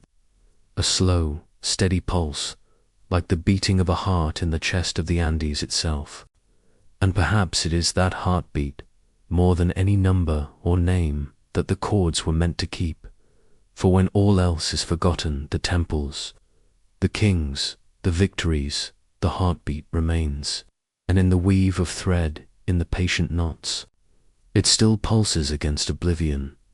The mist gathers over the Baltic forests long before the sun dares to rise, rolling in from the shore in slow silver waves that cling to pine and oak. The ground is wet with dew, each blade of grass trembling under the weight of night's breath, and in that hushed, suspended hour, the world feels as though it is holding its secrets close. Here, where water and earth meet in melancholy, the echoes of a tongue now vanished still seem to tremble in the fog. Old Prussian once spoke in these forests, its syllables winding through the trees like smoke from a hearth, rising toward the sky in prayer and lullaby, in song and story. But centuries of conquest, forced baptism, and assimilation have silenced it, leaving only fragments, ghostly murmurs, barely surviving the sweep of history. The remaining words are few, a catechism worn at the edges, scribed by hands that wished to convert, to save. A prayer, fragile and trembling, asking for the voice of the Creator and seeking mercy. Each letter is pressed with care on fragile parchment, yet they carry the weight of an entire culture extinguished. These fragments are the last breaths of a language, the dying notes of a song once sung in the cottages and meadows, along the shores and over the hills of Prussia. Imagine a child, curled beneath a rough-hewn blanket, listening to the soft cadence of a parent's voice speaking Old Prussian. Perhaps they would have murmured, "Sleep, little one," under the watch of the Creator, the words rising like mist themselves, curling around the room like protective smoke. Perhaps the syllables were lilting, rolling like the rivers, or staccato like the tap of raindrops on thatched roofs. We will never know, for the melodies that carried meaning have dissolved into silence. Yet even silence is not empty. Stand amid the Baltic forests today and close your eyes. The fog presses close. The birds of night call unseen from the canopy, and the distant surf murmurs in low, relentless rhythm. You can sense the past here, lingering in the damp earth and fallen leaves, in the low groan of old trees bending under their own age. The language, though dead, leaves an imprint, like faint footsteps on a snow-covered path, traces that tell of those who once walked, whose voices once wove through these same woods. The extinction of Old Prussian was not sudden, but a creeping, unraveling. Missionaries arrived, books and catechisms in hand, their Latin letters strange and sharp against the soft curves of native speech. Villagers were baptized, churches erected atop sacred groves, the old rituals forbidden and forbidden again. Names were altered, songs replaced, prayers rewritten. Slowly, the cadence of the old tongue faded, syllable by syllable, until only its shadows remained. Families whispered it behind closed doors, if at all, until the last speaker breathed their final words into the mist, unheard by anyone who could answer. And what was lost? Perhaps the words themselves, or perhaps something deeper, the rhythm of thought, the shape of belief, the very way a people understood themselves and their world. In the Catechism, one phrase asks for the voice of the Creator. That voice, once vibrant in life, in ritual, in hearthside conversations, is now muffled by centuries. We can read the letters. We can try to pronounce the sounds, but we cannot hear the tone, cannot feel the inflection that gave it power, cannot sense the pauses where awe or fear once lay. The prayer is a candle flickering in fog, its light dim, but enough to show that it once burned. The forests themselves hold memory. Some say that if you walk quietly in the early hours, you might catch the echo of a lullaby carried on the wind, or the soft, hesitant intonation of a benediction falling from a roofline onto the frost-hardened ground. Perhaps it is the imagination. Perhaps it is the pulse of the earth, remembering those who called it home. In either case, the experience is intimate, unsettling, like brushing a hand over the ribs of a long-forgotten house. You are connected to something vanished, and yet alive in your awareness. Even in exile, the few remaining texts bear witness. They are the embers that survived fire and flood, war and repression, the tiny fragments of a world that could not fully endure. Scholars study them, debate their meanings, attempt to reconstruct phonetics and rhythm, but the full song is forever gone. We can measure the letters, compare the syntax, trace the curves of each glyph, but we cannot reclaim the voice. In this sense, the loss is not only linguistic. It is an erasure of presence, a theft of intimacy, a silencing of daily life, the stories whispered by mothers, the prayers intoned by elders, the songs sung to soothe the restless. And yet, perhaps loss does not signify total absence. Perhaps these embers, fragile though they are, still warm the imagination, ignite longing for a connection that has never fully disappeared. To study Old Prussian is to listen for a heartbeat beneath the layers of fog, to feel a pulse in the spaces between letters. One can imagine the cadence of speech, the rise and fall of sentences, the sighs and hesitations that gave shape to thought. The language persists in memory, not as sound but as sensation, as an awareness that a people once lived, loved, and prayed. Here walk along the misted shores at dawn, and the fog may curl around you like a hand reaching out from the past. The Baltic waves lap at your feet, the wind presses against your cheeks, and for a moment, the faintest echo of a syllable may brush against your ear. It is gone before recognition, but its absence itself carries meaning. Here was a world, vibrant and complete, now reduced to candlelight in fog. A prayer that flutters just beyond comprehension. The last speaker may have died long ago, there, voice swallowed by history, but the land remembers. The names, the benedictions, the rhythms of old Prussian linger in soil, in water, in the bending of branches. To feel their presence is to understand that language is more than letters and sound. It is a vessel of memory, a repository of intimacy, a bridge between generations. And even when the bridge has eroded, the imprint remains, faint but undeniable. And so, in the hush of morning, when the fog drifts and the sun barely touches the water, one can reflect on what endures. Not the words themselves, not the full measure of the prayers, not the exact melody of the lullabies, but something more subtle. The knowledge that a people once existed here, that they called upon mercy, that they sang to children in the dark, that their voices, though silenced, left a trace that bends through time. We are left, ultimately, with a single quiet question. When a language vanishes, does its soul vanish with it, or does it linger in the spaces it once filled? The catechism fragments, the prayers, the names, are embers guttering in fog. Yet if we are still able to sense them, to feel their absence, perhaps that is enough. Perhaps in the silent rhythm of wind and water, in the shiver of frost along the forest floor, the old Prussian tongue whispers still, not in words, but in memory, waiting for the hearts patient enough to hear. And so the mist rolls on, and the forest listens, and the shore remembers.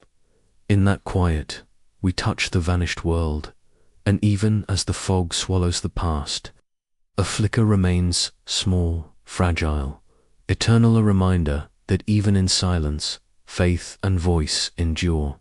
The wind sweeps across the pampas like a living thing, rolling in waves over the tall grasses, bending them low in silent obeisance. In the pale hour before dawn, the earth exhales, and the bones of the land seem to hum with the memory of those who once walked here. The Chara lived here, their voices rising with the breath of horses, the clatter of camps, the soft songs of night whispered beneath the stars. And now, in this vast emptiness, only fragments remain, words that carry weight far beyond their letters. Father, land, spirit. It is easy to walk the plains and feel nothing but wind and sky, but to imagine the Chara here is to sense an entire world folded into those syllables. Their language was not inked on paper. It was alive in motion, in the rhythm of daily life, in the sound of hooves on earth and the call of the hunters across the horizon. Every word held meaning, and every meaning held memory.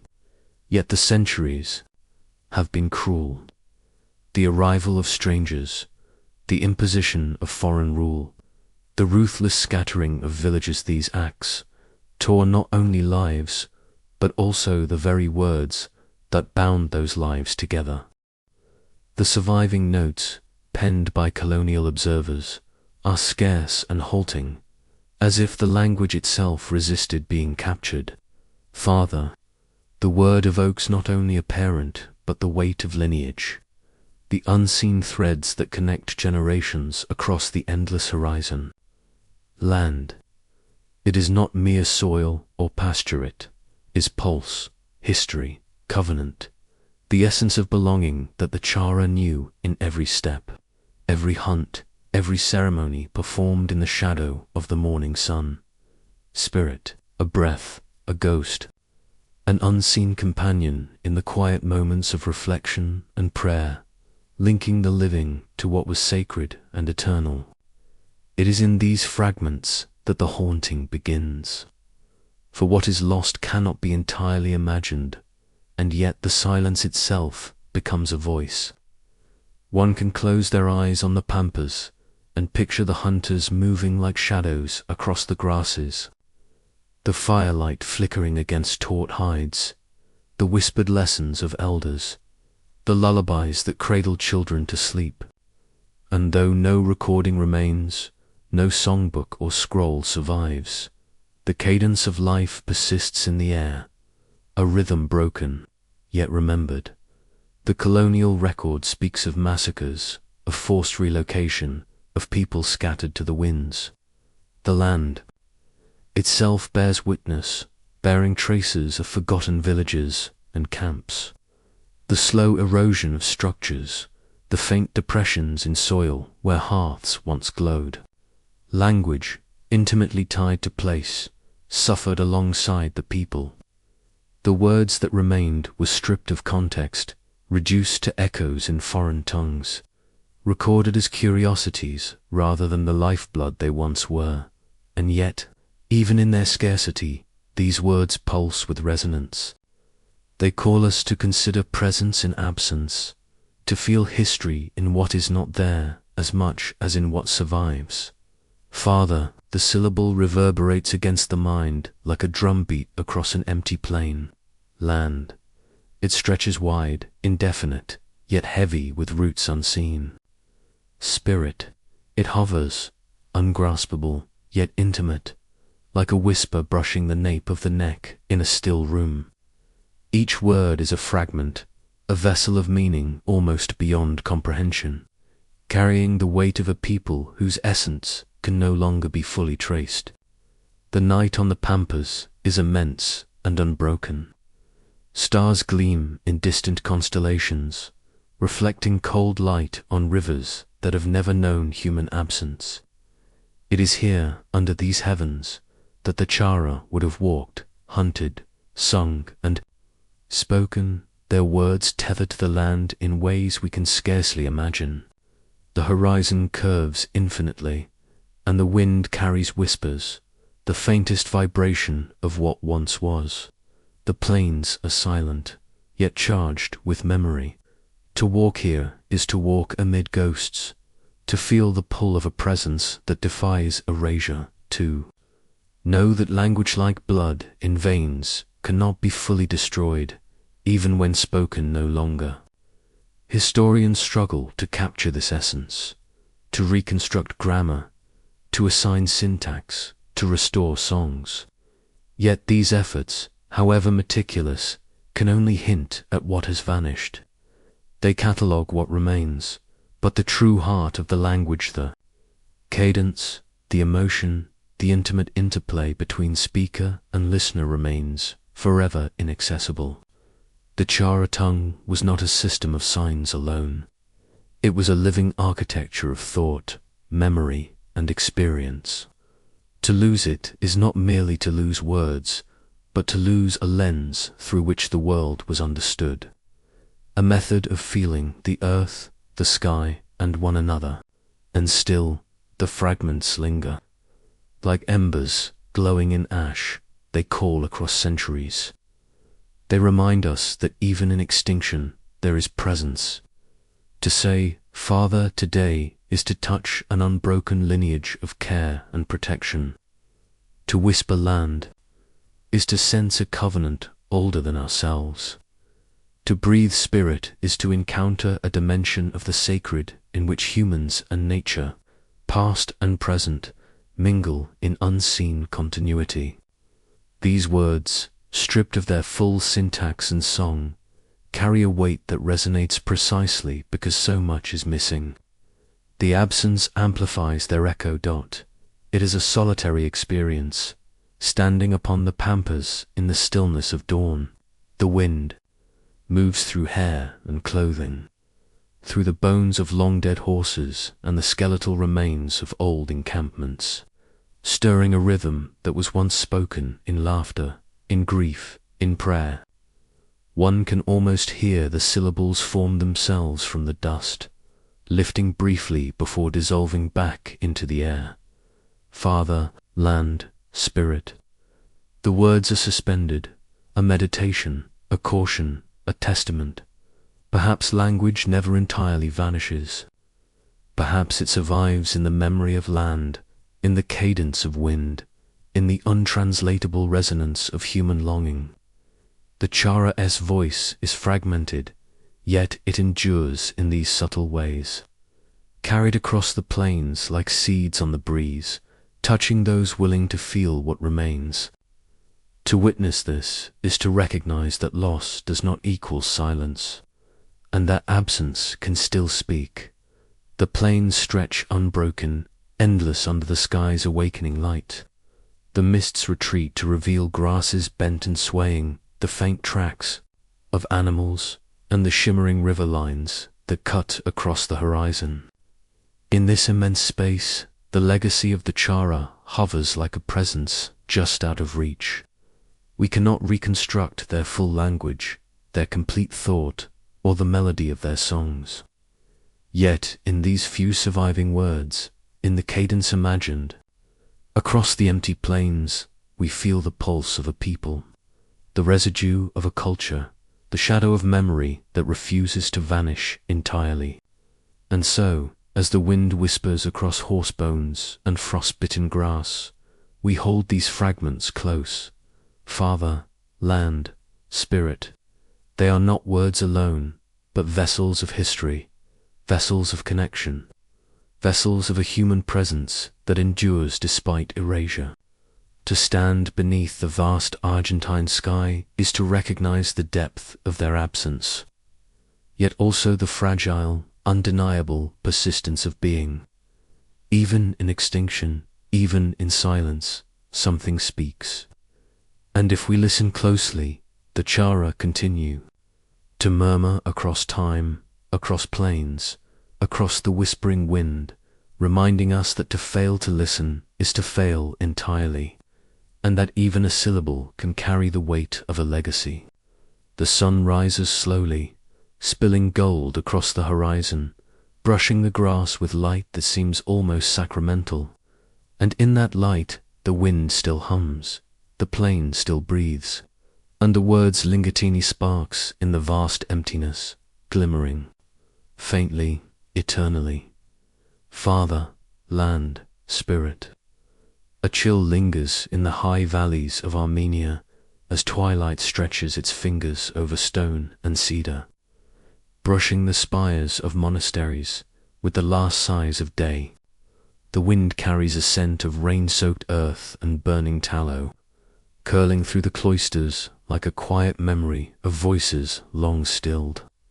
Here, amid walls scarred by time, the language of the scribes still breathes, though softly, almost imperceptibly, like a candle flickering in a crypt. Classical Armenian, the tongue of poets and priests, survives in fragments, inscribed upon parchment that has yellowed, curled, and crumbled in the centuries. And yet, in one tattered hymn, hidden in a monastery library long abandoned to the shadows, a final stanza bleeds into obscurity, leaving only the whisper of what might have been. The monastery itself perches atop a ridge, its stones darkened by moss and lichen, its roof lines jagged against the sky. Within, the scriptorium tells its story in silence. Shelves bowed with books, inkpots dried and cracked, quills brittle, fragile like the bones of those who once bent over them in devotion. The air smells of dust, of smoke, of centuries compressed into the hush between walls. Here, a monk once bent over his vellum, fingers stained with ink, murmuring prayers in a language he believed could bridge the mortal and the divine. His voice carried the cadence of a world bound by faith, a rhythm unbroken except by the ravages of time. The hymn itself is modest in appearance, its edges frayed, its letters faded into irregular shadows, yet its opening stanzas pulse with clarity, invocations to Eremost, the chief deity of the ancient Armenian pantheon, calls for protection, for mercy, for guidance. The language sings in consonants sharp as chisel strikes, in vowels soft as breath through reeds. Each line is measured, deliberate, a prayer carved in ink and spirit alike. But then the final stanza arrives, a disruption, as if the poet hesitated before offering the closing. The letters smear, the words dissolve, and the cadence stumbles. leaving a space heavy with uncertainty. Scholars have attempted to reconstruct the lost phrase. Some suggest a blessing, a benediction to seal the hymn with hope. Others imagine a lament, a mourning for something irrevocably lost, perhaps a beloved monk, perhaps a sacred relic, perhaps the certainty of faith itself. The ambiguity is compounded by the very material of the manuscript. Vellum warped by humidity, ink absorbed into fibers, blotches as dark as a shadowed heart. Each attempt at translation produces further questions, like waves retreating from the shore, revealing fragments of meaning and concealing the rest. It is easy to imagine the scribe in that scriptorium, candlelight flickering against the walls, shadows dancing across the ceiling, the soft scratching of quill upon vellum filling the silence. Perhaps he hesitated at the final lines, uncertain how to close the invocation. Perhaps he felt the weight of centuries pressing against him, of ancestors long gone and deities unseen, demanding that the hymn carry the proper resonance into eternity. Or perhaps it was simply an accident of time, a smudge that transformed, intent into mystery, the final word of a prayer stolen by damp and dust. The incompleteness creates a tension that reverberates through the centuries. In the stillness of the monastery, one can almost hear the scribe's breath, the pause between his words, the subtle tremor of hand and heart as he wrestled with the sacred rhythm. The stanza refuses to yield its secret, leaving only the echo of the invocation suspended between the ink and the air. Was it solace he offered, a soft closing to reassure the faithful? Or farewell, a final acknowledgement of fragility, mortality, and the inevitable silence awaiting all human voices? Walking among the cloisters today, the imagination can trace the hymn's rhythm in the space between footsteps. The stone floor absorbs sound. The wind whispers through broken windows. The cedar trees outside sway in a silent, solemn dance. In these empty halls, the fragmentary hymn pulses like a heartbeat felt through centuries, and every uncertainty becomes a meditation. Each smudged letter invites reflection on devotion, on mortality, on the ephemeral nature of human expression. The ambiguity of the final stanza carries with it a subtle, haunting beauty. It reminds us that language, even when precise, is never fully under our command. It is a vessel of meaning, but also of mystery, a bridge between understanding and the ineffable. The lost words of the hymn are not merely an absence, they are a space for imagination, for reverence, for the sacred act of listening. In this way, the hymn remains alive, speaking not in definitive phrases, but in the quiet resonance it leaves behind, in the breathless pause that invites the soul to enter. Somewhere beyond the walls, the valleys open into mountains shrouded in mist. The wind carries the faint murmur of the river below, and in that movement there is a continuity that outlives every manuscript, every scribe, every lost phrase. The hymn, incomplete, is part of this continuum, a relic of devotion, of human striving to touch the divine, of the tension between knowing and unknowing. The scribe's hesitation, the smudge of ink, the wavering hand, they are echoes of the human spirit grappling with the infinite. And in the quiet contemplation that follows, one begins to feel the hymn not as text, but as presence. Its voice is not wholly heard but intuited, residing in the spaces between letters, in the shadows cast by candlelight, in the still air of the scriptorium. The lost stanza, far from being a failure of preservation, becomes a sacred invitation to imagine, to honor, to connect with the labor and devotion of a past that survives in fragments yet speaks in eternity. As night deepens over the monastery, and stars emerge like cold embers against the ink-black sky, the mind drifts to the unseen phrase. It hovers, a spectre, a question, a prayer unspoken but understood. Perhaps the hymn closes with solace, a gentle assurance that even in hardship, the divine remains near. Perhaps it concludes with farewell, a humble acknowledgement of human fragility, a recognition that all life, all devotion is destined to enter silence.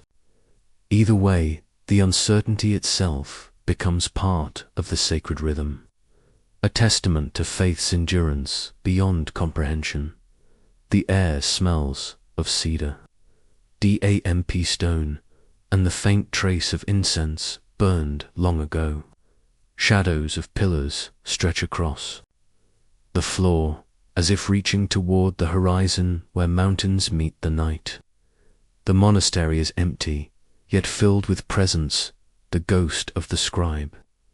The lingering echoes of the hymn, the whisper of Eremosd's breath threading through time.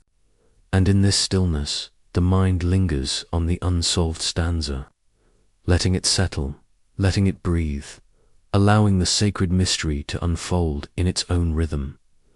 To read the hymn is to encounter devotion suspended, to feel the tension between presence and absence, between what is written and what is lost. The fragmentary stanza, smudged and unresolved, is not merely a lacuna, it is a quiet miracle. It reminds us that even as words fade, even as languages change, even as centuries press forward, the resonance of faith, of human longing, of the desire to speak to the divine, persists. The lost phrase becomes a mirror, reflecting not only the scribe's intent, but our own yearning to grasp the eternal in finite form. And so, the hymn rests in its monastery, waiting in silence. It is not complete, yet it is whole in its incompleteness. It is not fully understood, yet it speaks with clarity in the spaces between ink and paper, between voice and air. In this suspended cadence, we are reminded of the fragile power of language, the sacred weight of devotion, and the enduring mystery that calls across centuries. What invocation might have closed that hymn? Was it solace, a benediction for the faithful, or farewell, a whispered surrender to time itself? We may never know, yet in the asking, the hymn lives, eternal and reverent. Echoing softly in the quiet night, the first light of dawn spills over the ridges, touching stone and cedar. With gold, dust motes drift in the beams, flickering like tiny flames. And in that gentle illumination, the hymn, even unfinished, seems to breathe once more. A living testament to faith, devotion, and the quiet eternity of a voice, partially lost but never truly silenced. Eremosd, the thought lingers, suspended, unresolved, sacred. The wind scours the cliffs of Sakhalin with a voice as cold and jagged as broken ice. It wails across the sea of Japan, carrying salt and snow, cutting into the bones of those who stand too long at the edge, and bending the scant grasses that cling to the stones like the last prayers of a people long vanished. Here, where waves batter the rocks in relentless rhythm, the Aurak language once rose like a chant, a living thread connecting hunters to their prey, to the sea, to the spirits of ancestors that roamed the winter forests and frozen streams. The words themselves were tools, songs, incantations, and when spoken they trembled with life, shaping the rhythm of survival, the cadence of ritual, and the intimacy of memory. The cliffs, white with frost and streaked with ice, frame a world of silence now. Snow drifts across abandoned shelters and frozen hearths, whispering over driftwood and the skeletal remains of long-ago hunts. The air is thick with the scent of cold, stone, and brine, and if one listens closely, the wind seems to carry the faintest echoes of human presence, a syllable lost in gusts, a murmur of a chant snatched by the storm. It is a landscape that demands respect, a realm where life was measured by patience, endurance, and the quiet, almost sacred. Knowledge of the land and sea, Aurak words are preserved only in scattered journals, field notes penned by outsiders whose hands trembled or hesitated before the unfamiliar phonetics. They wrote catch, ice, ghost, but the soul of the syllables, its timbre, its tonal undulations is gone, like smoke dissolving into the frosted air. And yet, even these fragments resonate. Each one is a shard of thought, memory trapped in paper, a voice peering through the veil of time. They hint at chants used to summon fish from icy waters, songs whispered to ward off spirits of storms, incantations uttered by hunters at the edge of night. Each word, each fragment, carries the tremor of existence in a harsh and unforgiving land. In imagining the lives of these hunters, one sees figures cloaked in furs, trudging across frozen rivers, hands raw and bleeding, eyes sharp for movement. Beneath the ice, the sea breaks beneath their feet with a deep, cavernous sound, a voice that could swallow the unwary whole. Around them, the language pulsed, a syllable to steady the heart, a phrase to honor the spirits of the animals they pursued, a murmur to plead for safety in the storm. In these words, the human spirit met the brutality of nature, negotiating life and death with nothing more than breath, rhythm, and intent. But time is a devourer. With the passing decades, native speakers dwindled, carried away by resettlement, illness, and the encroachment of other tongues. The language, once alive with the texture of snow, wind, and salt water, lost its human vessel. Its intonation and musicality vanished, leaving only skeletal words trapped in phonetic transcription. The journals preserve letters, yet the music, rise and fall of pitch, the cadence of emotion, the subtle inflections cannot survive ink and paper. They are footprints in snow, legible only in shape, not in warmth or pressure. One can imagine the hunters gathering by a fire at dusk, the ice groaning and cracking beneath the weight of the world, singing songs that marked the passage of seasons, the rhythm of tides, the memory of ancestors whose names have dissolved into frost. They spoke to one another in words, now fragmented, but once so precise that a single syllable might summon a shoal of fish or avert the anger of a storm spirit. Stories passed orally of monstrous waves, of foxes that danced in the aurora, of ancestors walking the cliffs at night were never written, but thrummed with life in every intonation. Now, only the faintest ghost of these stories lingers, hanging in the wind, dissolving like smoke above the frozen sea. The journals themselves are fragile, edged with frost and time, ink running where damp air intruded. Each word that remains feels like a tremor on the surface of a frozen pond, hinting at the depth beneath, but offering no clear passage. Catch, ice, ghost. How much more did these words carry when voiced by a hunter at the edge of the world? How many meanings, how many rituals, how many private pleas and joyful shouts were encoded in their sound? We are left with fragments, echoes of intention, and a profound sense of absence. And yet, absence in this context is not mere emptiness. It is a space for wonder. In the silence of the cliffs, the mind reaches for the music of the words, and even if we cannot hear it, the imagination fills the gap. One can sense the rhythm of a hand tightening a rope, the hushed exclamation as fish break ice, the whispered names of ancestors carried on the wind. The language, though muted, still shapes a landscape of thought, a history of human resilience, a lattice of connection to a land both beautiful and unforgiving. As the wind sweeps across the cliffs, snow drifting in pale ribbons, it is easy to feel the voice of the vanished speakers in every gust. The language, though no longer spoken, endures in resonance. It teaches us the fragility of expression and the perseverance of culture even in skeletal form. It asks the quiet, unanswerable question, does a people vanish when their tongue dies?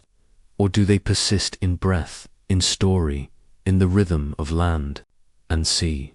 The ghosts of hunters, of mothers calling children across snowfields, of storytellers at twilight, drift in the cold air.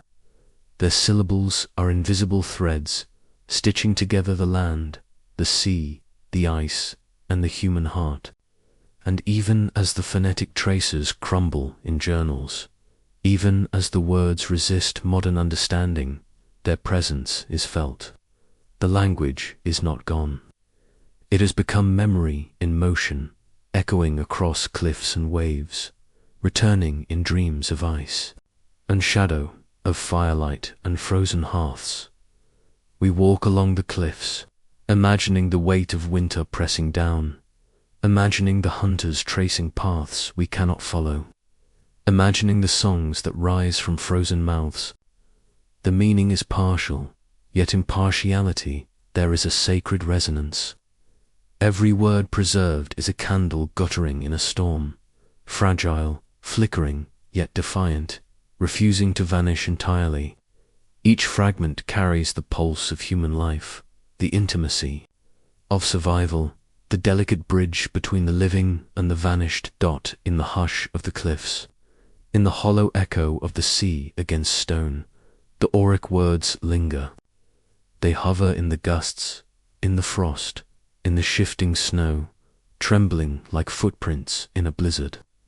And in that trembling, there is life, there is witness, there is the quiet lesson that to listen, even to fragments, is to honor existence itself, to attend to the breath of a culture long gone, to carry it forward in thought and reverence as dusk falls.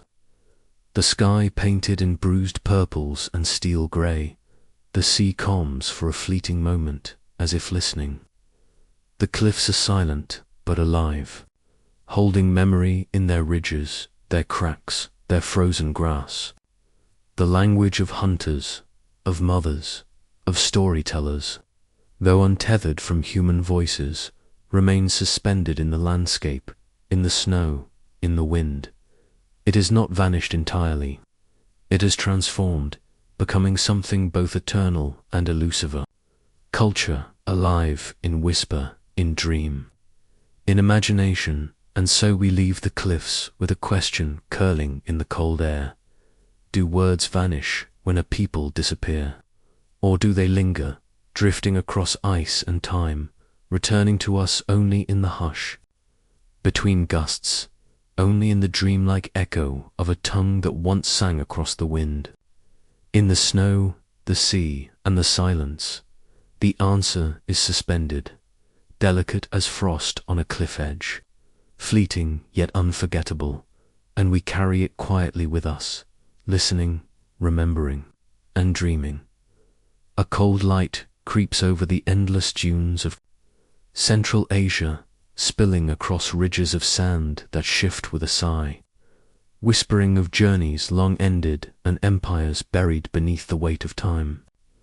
The wind scours the desert with an indifferent hand, carrying grit and memory in equal measure, brushing across the fragments of stone slabs that lie half buried in dust, each etched with the tangled scriptan intricate lattice of characters, square and precise, yet enigmatic, a language both alive and lost. It is a silence made visible, a geometry of thought frozen in the desert's breath, and as the sun rises, the shadow of what once was stretches across the sand, trembling with the echoes of voices long vanished, in the Gansu corridor where mountains meet the sand and the horizon blurs into haze. Caravans once wound their way like veins through the land, and Tangut traders, priests, and judges carried their words along with silk, salt, and sacred texts. Their script, now fractured and incomplete, was once the pulse of administration, devotion, and daily life. In the monasteries of the empire, priests recited sutras in Tangut, their tones rising and falling like bamboo in the wind at dawn, each syllable resonating with dharma, intention, and ritual. Legal codes, inscribed on stone, demanded obedience and etched justice into permanence, while letters and ledgers captured the mundane needs of a bustling society. And yet, today, those words are shadows, fragments that resist full comprehension, leaving only glimpses of a civilization once vibrant, now dissolved into sand and silence. The script itself is a marvel of human ingenuity. Each character is a puzzle of lines, angles, and intersections, as though the very act of writing demanded meditation. The Tangut language, absorbed in its visual and auditory texture, was precise and expressive, able to convey both law and devotion, commerce and poetry.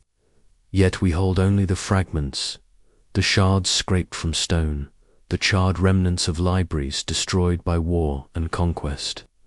They lie in our hands like delicate insects pressed into amber, their wings visible but unable to lift.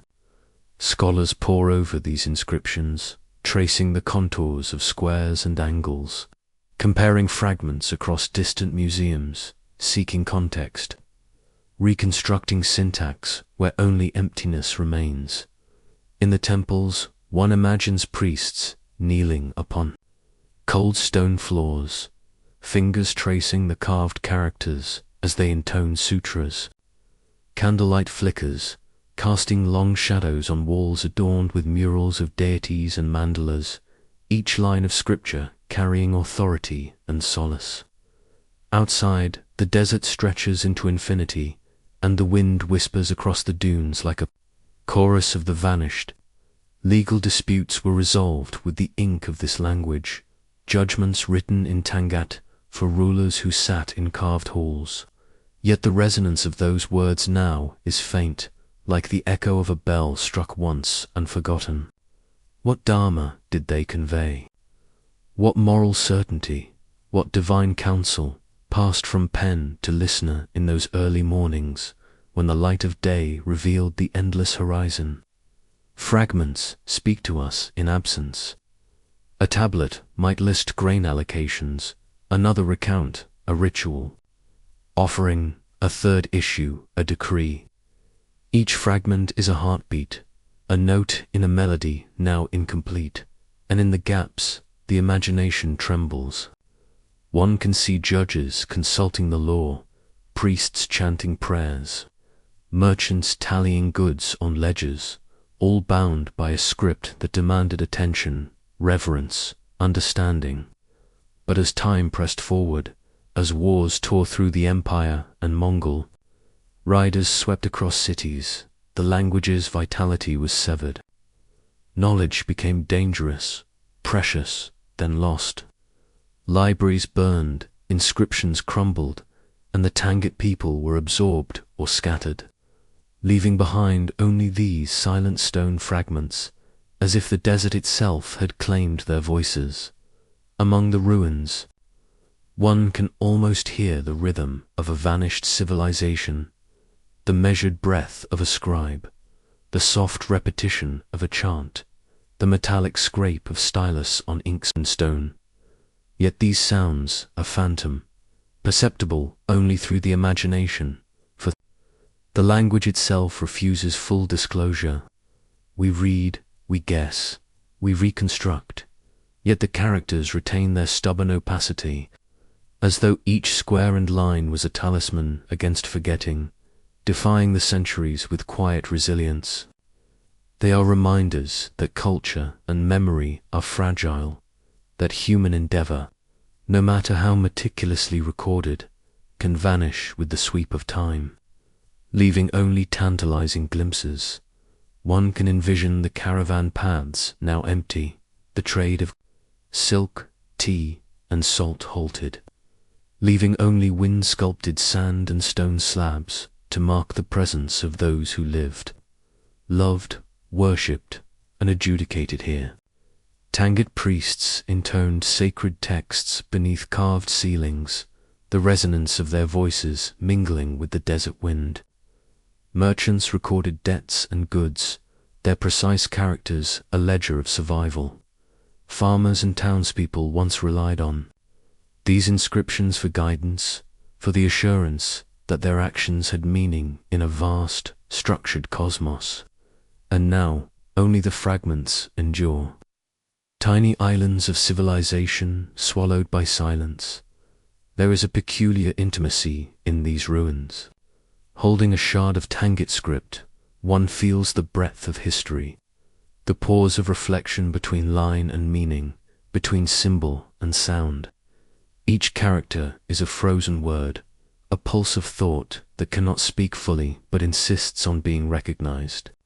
They are reminders of human striving, of order and devotion, of creativity and structure, and they tremble under the fingertips of the present.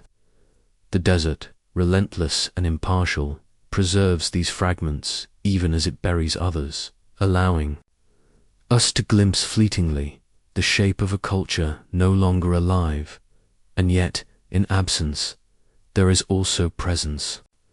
The wind through Gansu can be imagined as carrying the faintest echo of Tangut recitation.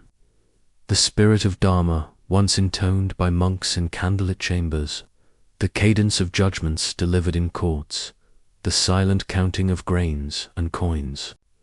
In ledgers now lost, one can see the characters fluttering like dry leaves in the breeze, momentarily forming words, then scattering again, leaving the mind to bridge the gaps, to reconstruct a melody no one hears but all can feel. The language, though mute, shapes thought, imagination, and reverence. It teaches patience, the necessity of listening to silence, the humility required to approach history's fragments with respect and awe. The dunes shift, casting long shadows over the stone, and the sun lowers, painting the desert in gold and copper. The fragments of Tangut's script glimmer in that light, angular and stubborn, asserting the dignity of the voices they once held.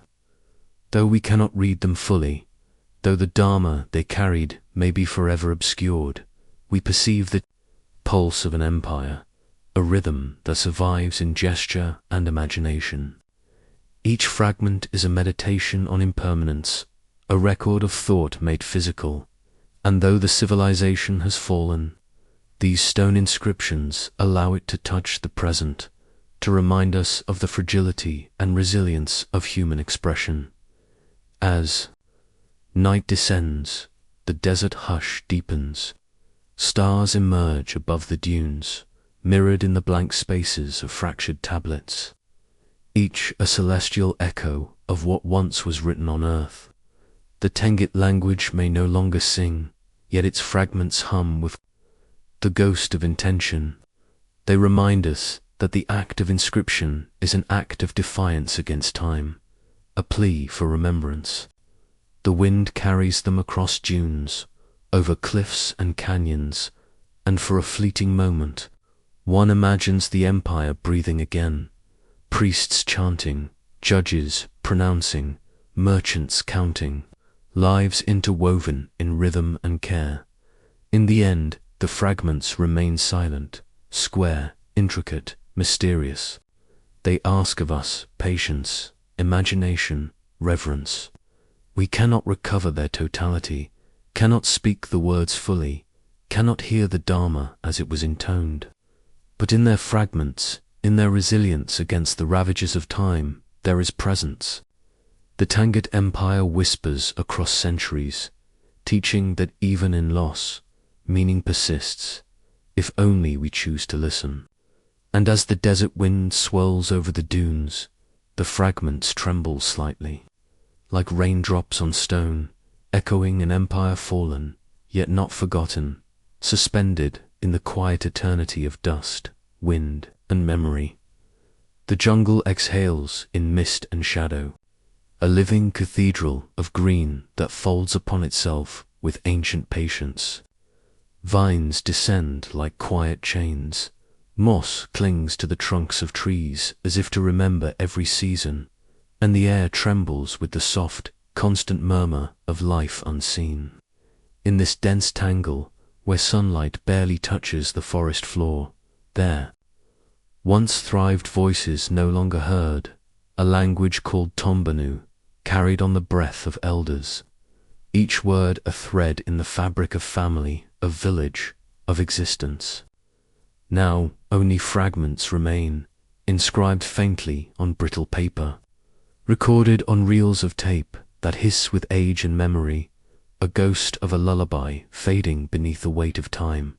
Long ago, children nestled in hammocks woven from palm fiber, lulled by the cadence of their mothers' voices, voices that knew the heartbeat of the river, the whisper of the wind through fronds, the tremor of predators stalking beyond sight. They spoke of mother, dream, safe, simple syllables with infinite resonance, words that cradled the child's body and spirit alike. And yet, even in those few transcribed fragments, the soul of the song is unreachable, like a river disappearing beneath the sand before it can reach the sea. Anthropologists, with reverent fingers and humming machines, recorded what they could, a melody, a rhythm, a fragment of culture, and then silence. The words, like mist, evaporate before comprehension. The jungle itself seems to mourn the loss, its ceaseless noises weaving around absences, emphasizing what cannot be grasped. Every bird call, every rustle of a leaf, every soft plop of rain into a puddle on the jungle floor echoes with what has been erased.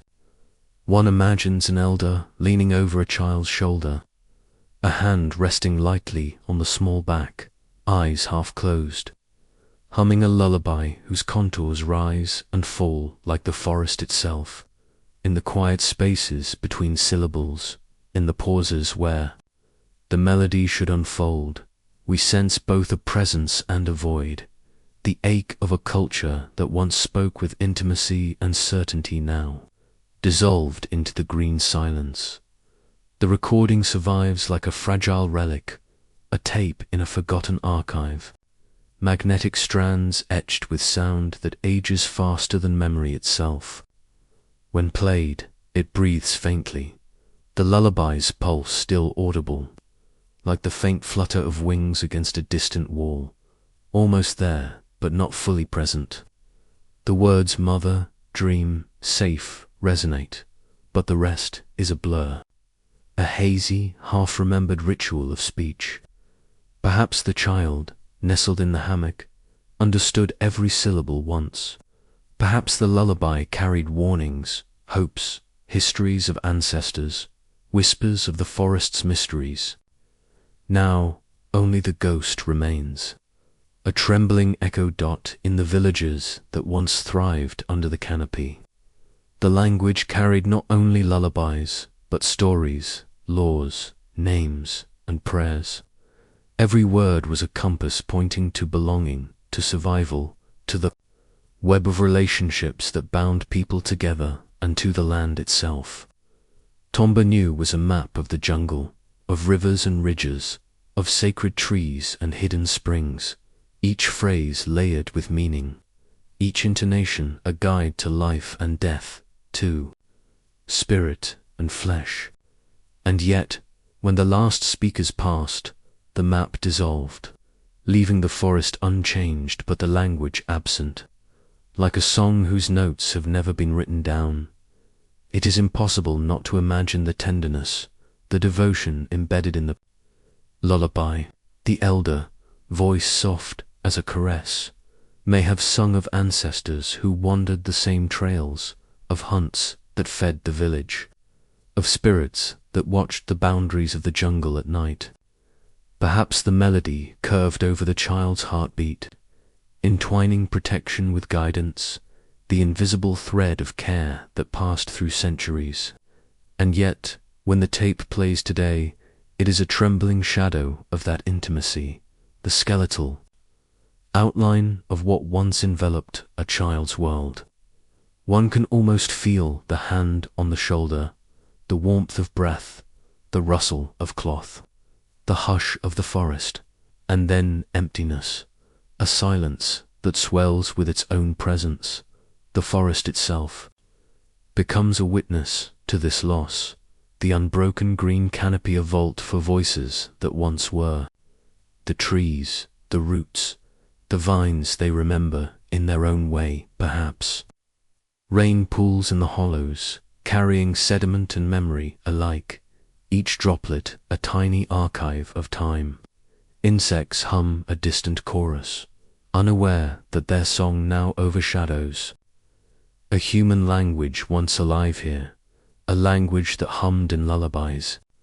The absence is almost audible, in the pause between raindrops, in the wind threading through leaves, in the sigh of the forest at dusk.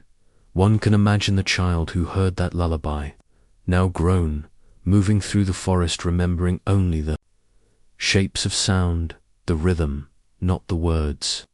The syllables themselves, precise in memory, become vessels for longing and loss, for a connection that endures even as meaning dissolves. And in that dissolution, a strange intimacy persists. Recognition that life, in its fragility, is a song that can be partially remembered and yet never fully recaptured. The child may pass on these faint recollections, humming the contour of melody to their own children, without words, without grammar, carrying the pulse of care through generations. Even as the language itself disappears, the anthropologist who recorded the lullaby, meticulously marking mother, dream, safe on brittle paper, may not have realized the depth of what they held. The tape is not simply a record. It is a threshold, a bridge between worlds, between what was and what is remembered. Listening to it, one becomes attuned to the fragility of cultural memory, the vulnerability of sound and word, the impermanence of human expression in the face of relentless time and untamed nature. Each distorted syllable, each trembling inflection, evokes both wonder and sorrow. Wonder at the existence of such care, sorrow at the impossibility of fully reclaiming it.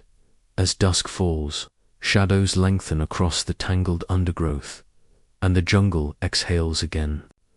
The last traces of Tombanu retreat further into the foliage. Yet the lullaby lingers faintly, like incense in a temple abandoned for centuries. In its rhythm, we sense the pulse of a culture that once cradled life in every word that wove language, into the very act of nurturing. And though the words have dissolved, the intent remains, a mother's devotion, a child's comfort, a culture's heartbeat echoing faintly across time. In the quiet that follows, one realizes that to listen, even partially, is to honor that pulse. The fragments, the syllables preserved, the melody faintly audibly invite reverence. They remind us that language is not merely communication, but a vessel for care, identity, and the sacred act of survival. Tombanu may be silent, yet in the memory of the lullaby, in the faint pulse of tape and paper, the essence of those who spoke it persists. And as night deepens over the jungle, the wind threading through leaves like fingers over strings, we understand that listening, even to absence, is a form of remembrance, a recognition of love preserved in sound, and of a world held, fleetingly, in the fragile embrace of words. A wind stirs over the plains of Punjab, carrying the dust of millennia, whispering across fields where once the Indus swelled and receded with patient rhythm. Beneath that soil, beneath the modern hum of tractors and the quiet rustle of wheat, the ruins of Harappa sleep in solemn repose. Brick streets, orderly yet crumbled, trace paths of lives long vanished. There, tucked beneath layers of earth, lie seals and shards of pottery, each etched with the mysterious glyphs of a civilization whose voice has slipped into silence.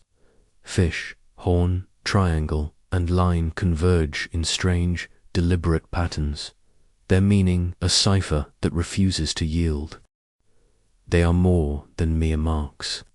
They are echoes of a language we cannot yet name, whispers from a world whose songs have been swallowed by time in the evenings.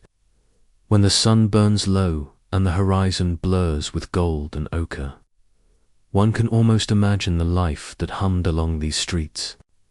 Traders returning from the river, bundles of grain balanced carefully on their heads. Priests tracing the riverbanks, chanting invocations whose syllables rose in spirals of smoke and mist. Children playing among the courtyards, their laughter carried off by the wind before it reaches us, leaving only a tremor in the air. Each glyph may have captured these moments, frozen in the quiet permanence of clay, and yet, despite our scrutiny, their meaning slips from our grasp, a riddle folded into the very bones of the earth. Some seals depict fish, arranged in repetitive clusters, as if counting or codifying something sacred. Horns curve like crescent moons. Triangles rise in quiet order. Were these the currency of commerce, tally in grain, or beasts, or labor? Were they prayers to gods whose names have dissolved, petitions for harvest, for rain, for protection against invisible foes? Scholars attempt to impose patterns, to uncover syntax, to create grammar from absence, yet the Indus script resists the logic of our minds. Each mark is a shadow, each curve a breath whose voice we cannot hear. They were once alive, spoken with authority, or perhaps sung softly at dawn. But now they endure only as enigmas pressed into clay.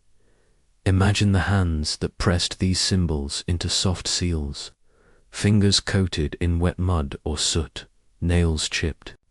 From labor, a thin line of sweat tracing a life of constant effort, a trader's hand, a scribe's, a priest's.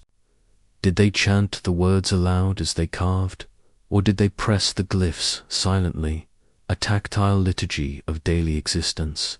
We cannot know. The glyphs themselves are mute, yet they radiate intention, purpose, a sense of communication, perhaps. They recorded debts, or lineage, or sacred observances, small acts of human order against the vastness of the river and sky. They speak of a civilization attentive to measurement, to ritual, to life's delicate architecture, yet they keep their secrets, holding them beneath our modern feet like treasure we cannot lift. On rainy evenings, when the monsoon drapes the plains in mist, one can almost feel the pulse of the Indus beneath the soil, the rhythm of water and toil and celebration. The river's rise and fall shaped the city, its commerce, its faith, its daily life. We imagine the lullaby of civilization that these symbols once carried a soft intonation at dusk. A mother soothing a child, a merchant recording a transaction, a priest invoking unseen forces. Each seal could be a note in that melody, each fragment a phrase in the song. And yet, in the present, the music has vanished, leaving only clay and silence. Modern machines, algorithms designed to detect patterns invisible to the eye, have scoured these glyphs. Scholars have counted, compared, correlated, yet the Indus script remains elusive. It does not bend to our rules. Syntax resists our models. Grammar eludes our algorithms. And so we are left with fragments, shadows pressed into clay, compelling us to imagine, to reconstruct, to mourn what cannot be spoken. There is a haunting beauty in this defiance of civilization whose language refuses to be tamed, whose voice insists upon its mystery. Perhaps the Indus script was never intended as speech as we understand it. Perhaps it was a form of memory, a record not only of commerce and law, but of faith, family, and ritual. A seal depicting a horned animal may have been more than livestock. It may have represented a story, a lineage, a covenant between humans and forces unseen. Triangles and fish might have codified a calendar, a ceremony, a moral injunction, and yet the meaning is lost to us. We are heirs to the echo, but not the voice. We can stand in the ruins of Harappa and almost hear the rhythm of life, the flow of the river, the creak of carts over brick streets, the low hum of voices in marketplaces, the whisper of priests at shrines. Each seal and shard is a reminder that communication is not always linear, that memory may be inscribed in shapes as much as in sounds. The glyphs may have been ordinary records of trade, of goods, of days, but within the ordinary, the sacred lingers. A civilization's lullaby need not be sung to endure. It may reside in the very architecture of its writing, in the pulse of intention pressing down upon clay, and yet we are left with absence. The Indus script speaks in riddles, in fragments, in half-formed gestures. We glimpse the civilization's pulse, but cannot measure it fully. Its lullaby, the gentle rhythm of existence, of culture, of charis, inaudible, carried now only by imagination. The river continues to flow over its ancient beds, indifferent yet intimate, brushing against ruins that sleep beneath soil, as though keeping the city in its private memory. Standing above these buried streets, one senses the fragility and resilience of human expression. Every glyph is a testament. Even when speech is lost, even when memory fades, the act of recording, of pressing intention into material. Traders and priests and kings left marks that, though unreadable, convey a humanity eager to be remembered. And in the stillness of the present, we cradle that echo, honoring a civilization that sang, traded, worshipped, and recorded in ways now beyond comprehension. The lullaby waits still, locked within fish and horn, within triangles aligned like stars whose names we have not learned. It is a melody of commerce, devotion, lineage, and hope, played not on instruments, but in the careful, deliberate curves of seals pressed into soft clay. And as dusk descends over the fields above, as the wind curls across the earth and the river murmurs beneath bridges, modern yet fleeting, we feel the quiet persistence of that song. It is a lullaby of life itself, a whisper of a civilization's heartbeat. And though its words remain unspoken, its pulse endures, trembling beneath our feet. A silent testament to memory, to care, and to the impossibility and beauty of knowing. A hush descends over the Sahara, where dunes rise like solemn sentinels under a sky burning gold and then fading to violet. Wind sculpts the sand in endless rhythm, a voice both gentle and unrelenting, carrying whispers of travelers who have crossed these expanses for centuries. Beneath this ever-shifting desert, on slabs of sandstone and fragments of obsidian scattered among the rocks, the Tiffinus script gleams faintly in the late light tangles and curves etched by fingers long vanished, their intention pressed into stone as insistently as the sun presses warmth into the day. Each mark is a tremor of existence, a solitary heartbeat recorded against the vastness of sand, a trace that refuses to vanish completely. These symbols are more than letters. They are echoes of the Immerhag, the men and women who called this desert. home, whose lives unfolded in caravans and campsites, under the patient gaze of stars.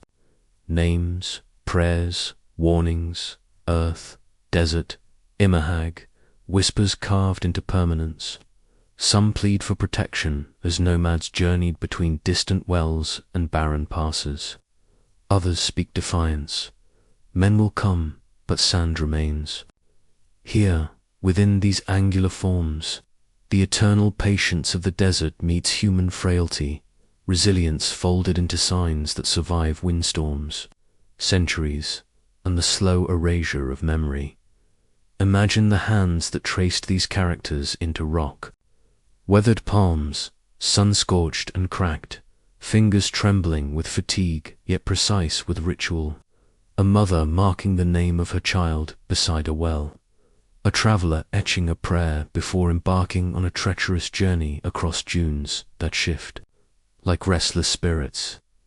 A warrior leaving a warning, a claim, a fragment of lineage.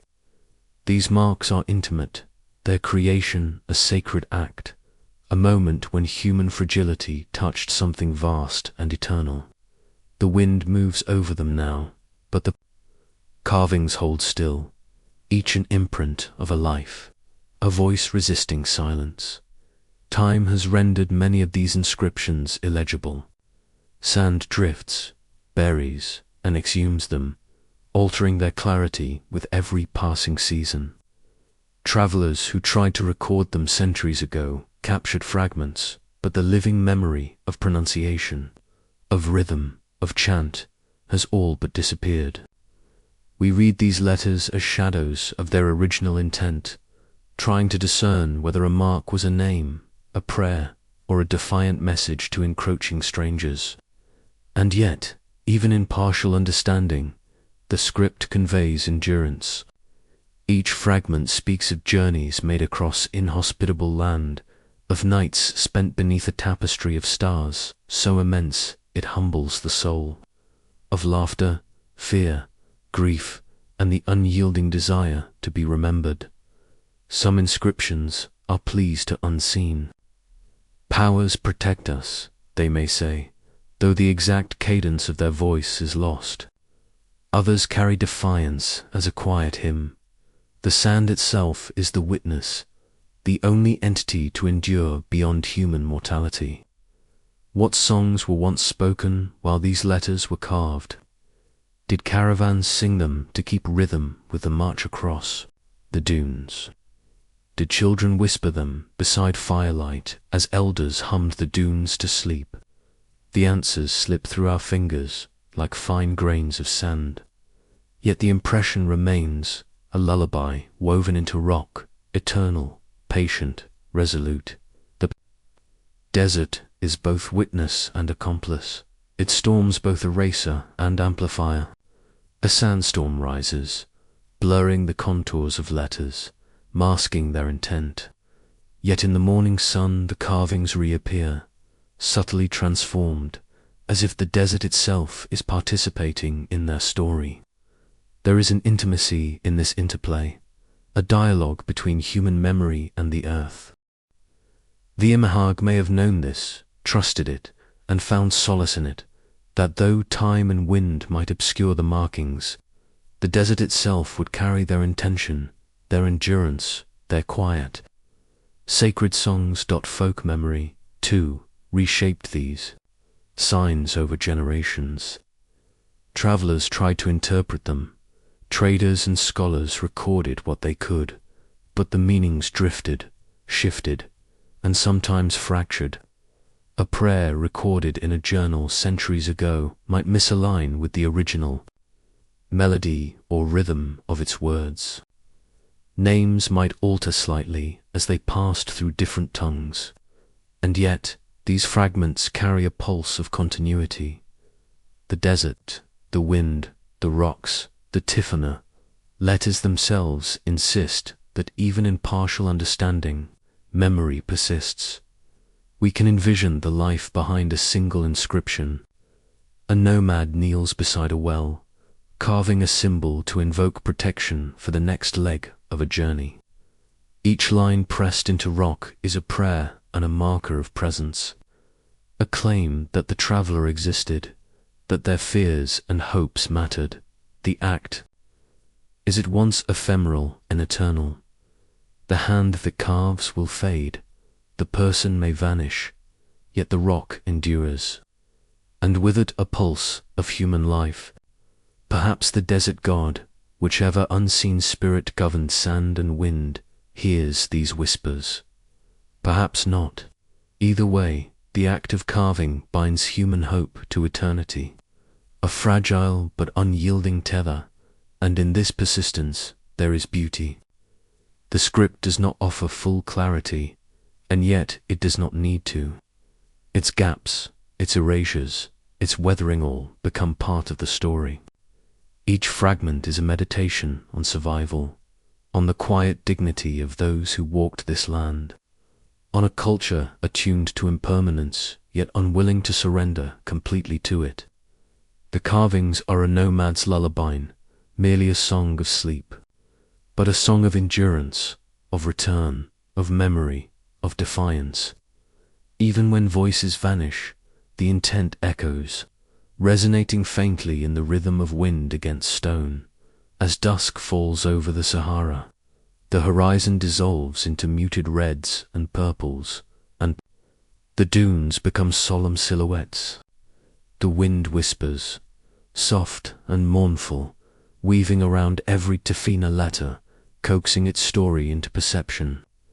One can almost imagine the Imahag observing this play of light and shadow, smiling quietly at the knowledge that the desert would hold.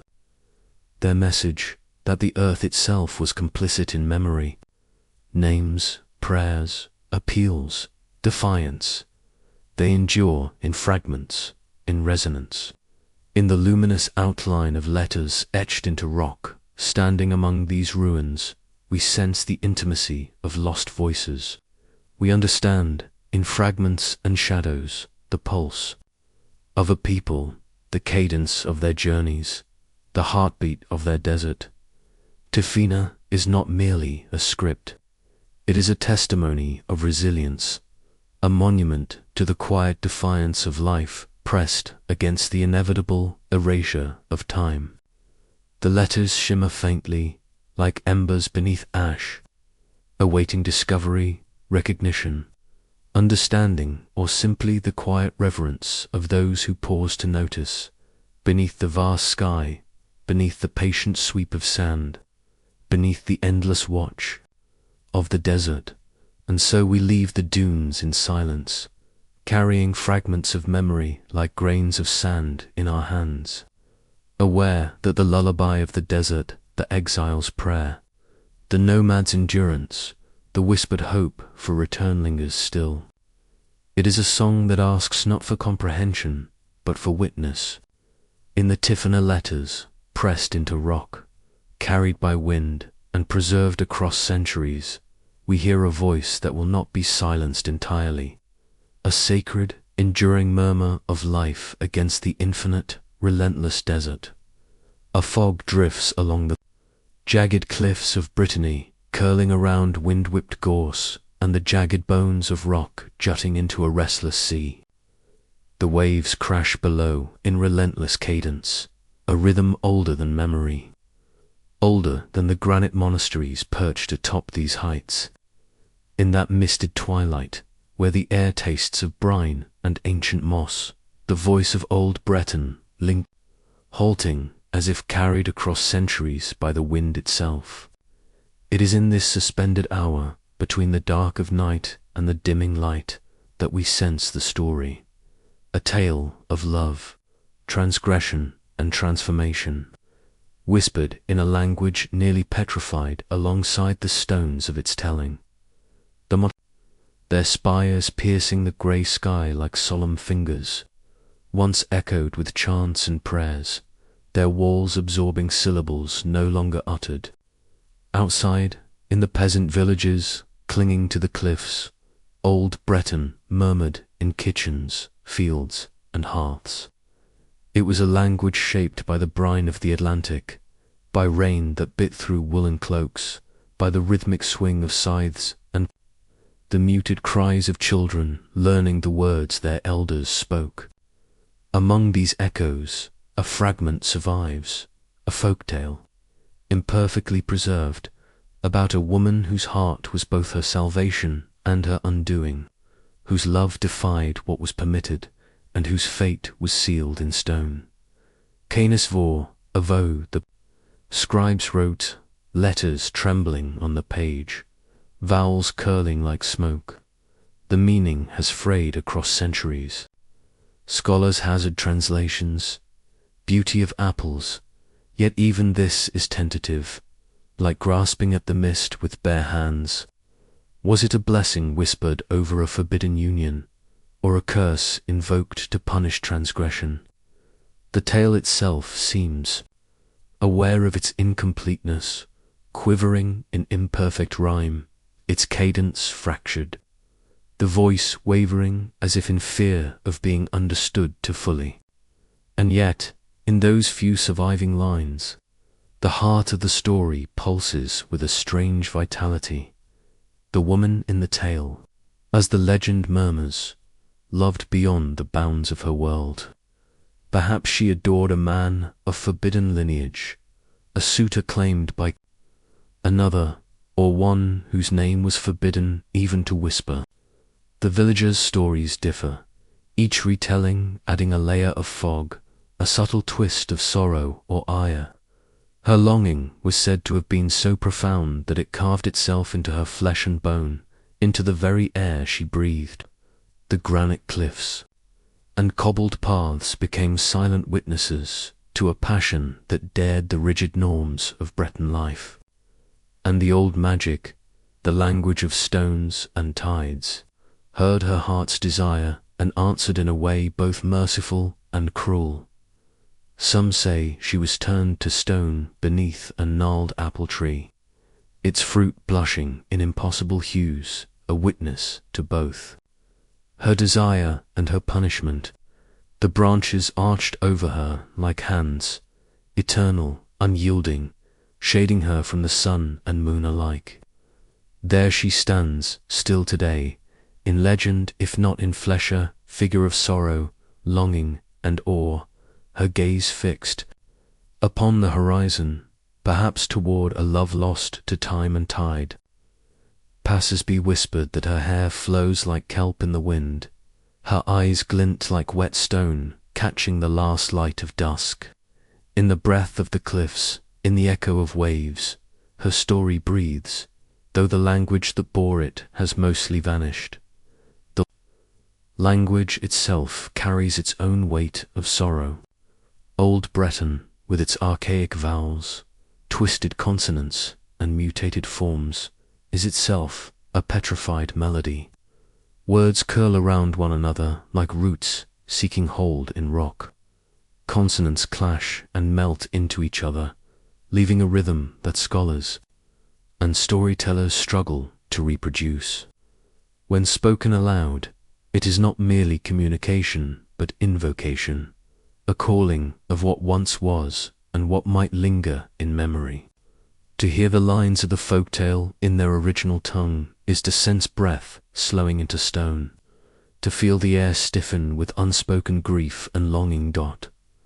Legends suggest that the woman's transformation was not instantaneous, but a slow congealing. Each heartbeat, each whisper of devotion, turning flesh to mineral, warmth to cold permanence. There is a terrifying intimacy in such a fate. Her eyes, in the final moments, might have begged for mercy, recounted her own undoing, or perhaps both. The uncertainty is deliberate, as if the story itself preserves a space for imagination, for the listener to inhabit the tension between compassion and retribution.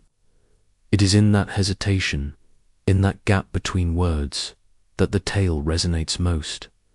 The cliffs themselves seem to participate in the story. Moss creeps across fissures. Lichen clings like fragmented letters. Rain etches its own lines over the stone. The ocean scours the base, waves hammering like impatient scribes. shaping and erasing, carving continuity and loss simultaneously. Time folds in on itself here. Centuries of tides, storms, and wind, all echoing the slow petrification of a human heart, and yet, within that permanence, the fragility of life lingers. Each crack, each worn corner of rock, each whisper of language long dead, is a testament to impermanence framed with an endurance. To ponder the tale is to ponder language itself, the vessel of memory, passion, and law. When tongue and tale petrify, what remains of love? Can desire endure when it is captured only in fractured syllables? When vowels collapse into silence, consonants vanish like foam upon the tide. The Breton folktale does not answer, but it offers the listener a space of sacred reflection. In the silence between the words, in the weight of their incompleteness, there exists a meditation on human vulnerability, on longing that outlives its own voice. We might imagine standing before the stone figure, hands pressed to granite, feeling the pulse of something that was once flesh. The sea cries beneath us, a chorus of unvoiced syllables. Wind lifts the hem of a shawl as if to carry it toward a vanished lover. The cliff breathes with the accumulated sorrow of centuries, and within the fragmentary phrase, "Kunis vor aval," we hear a faint echo of a heartbeat that refuses to vanish. Antilia heart beating, if only in memory, against the inevitability of silence. Thus the story closes not with certainty, but with reverent pause.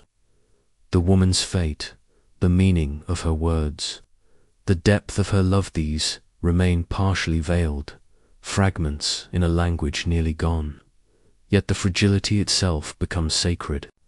The cliffs of Brittany, the stones she became, the mists of language and legend, all conspire to preserve a truth beyond articulation. Love can endure even when tongue and tale petrify, even when breath and flesh yield to stone.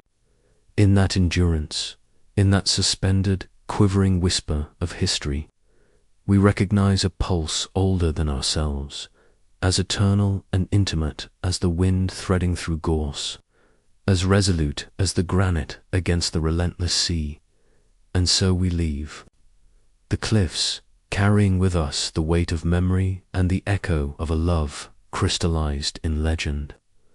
The old Breton words linger faintly on our lips, though imperfect, fragmented, and trembling, like a lullaby, half remembered at the edge of sleep.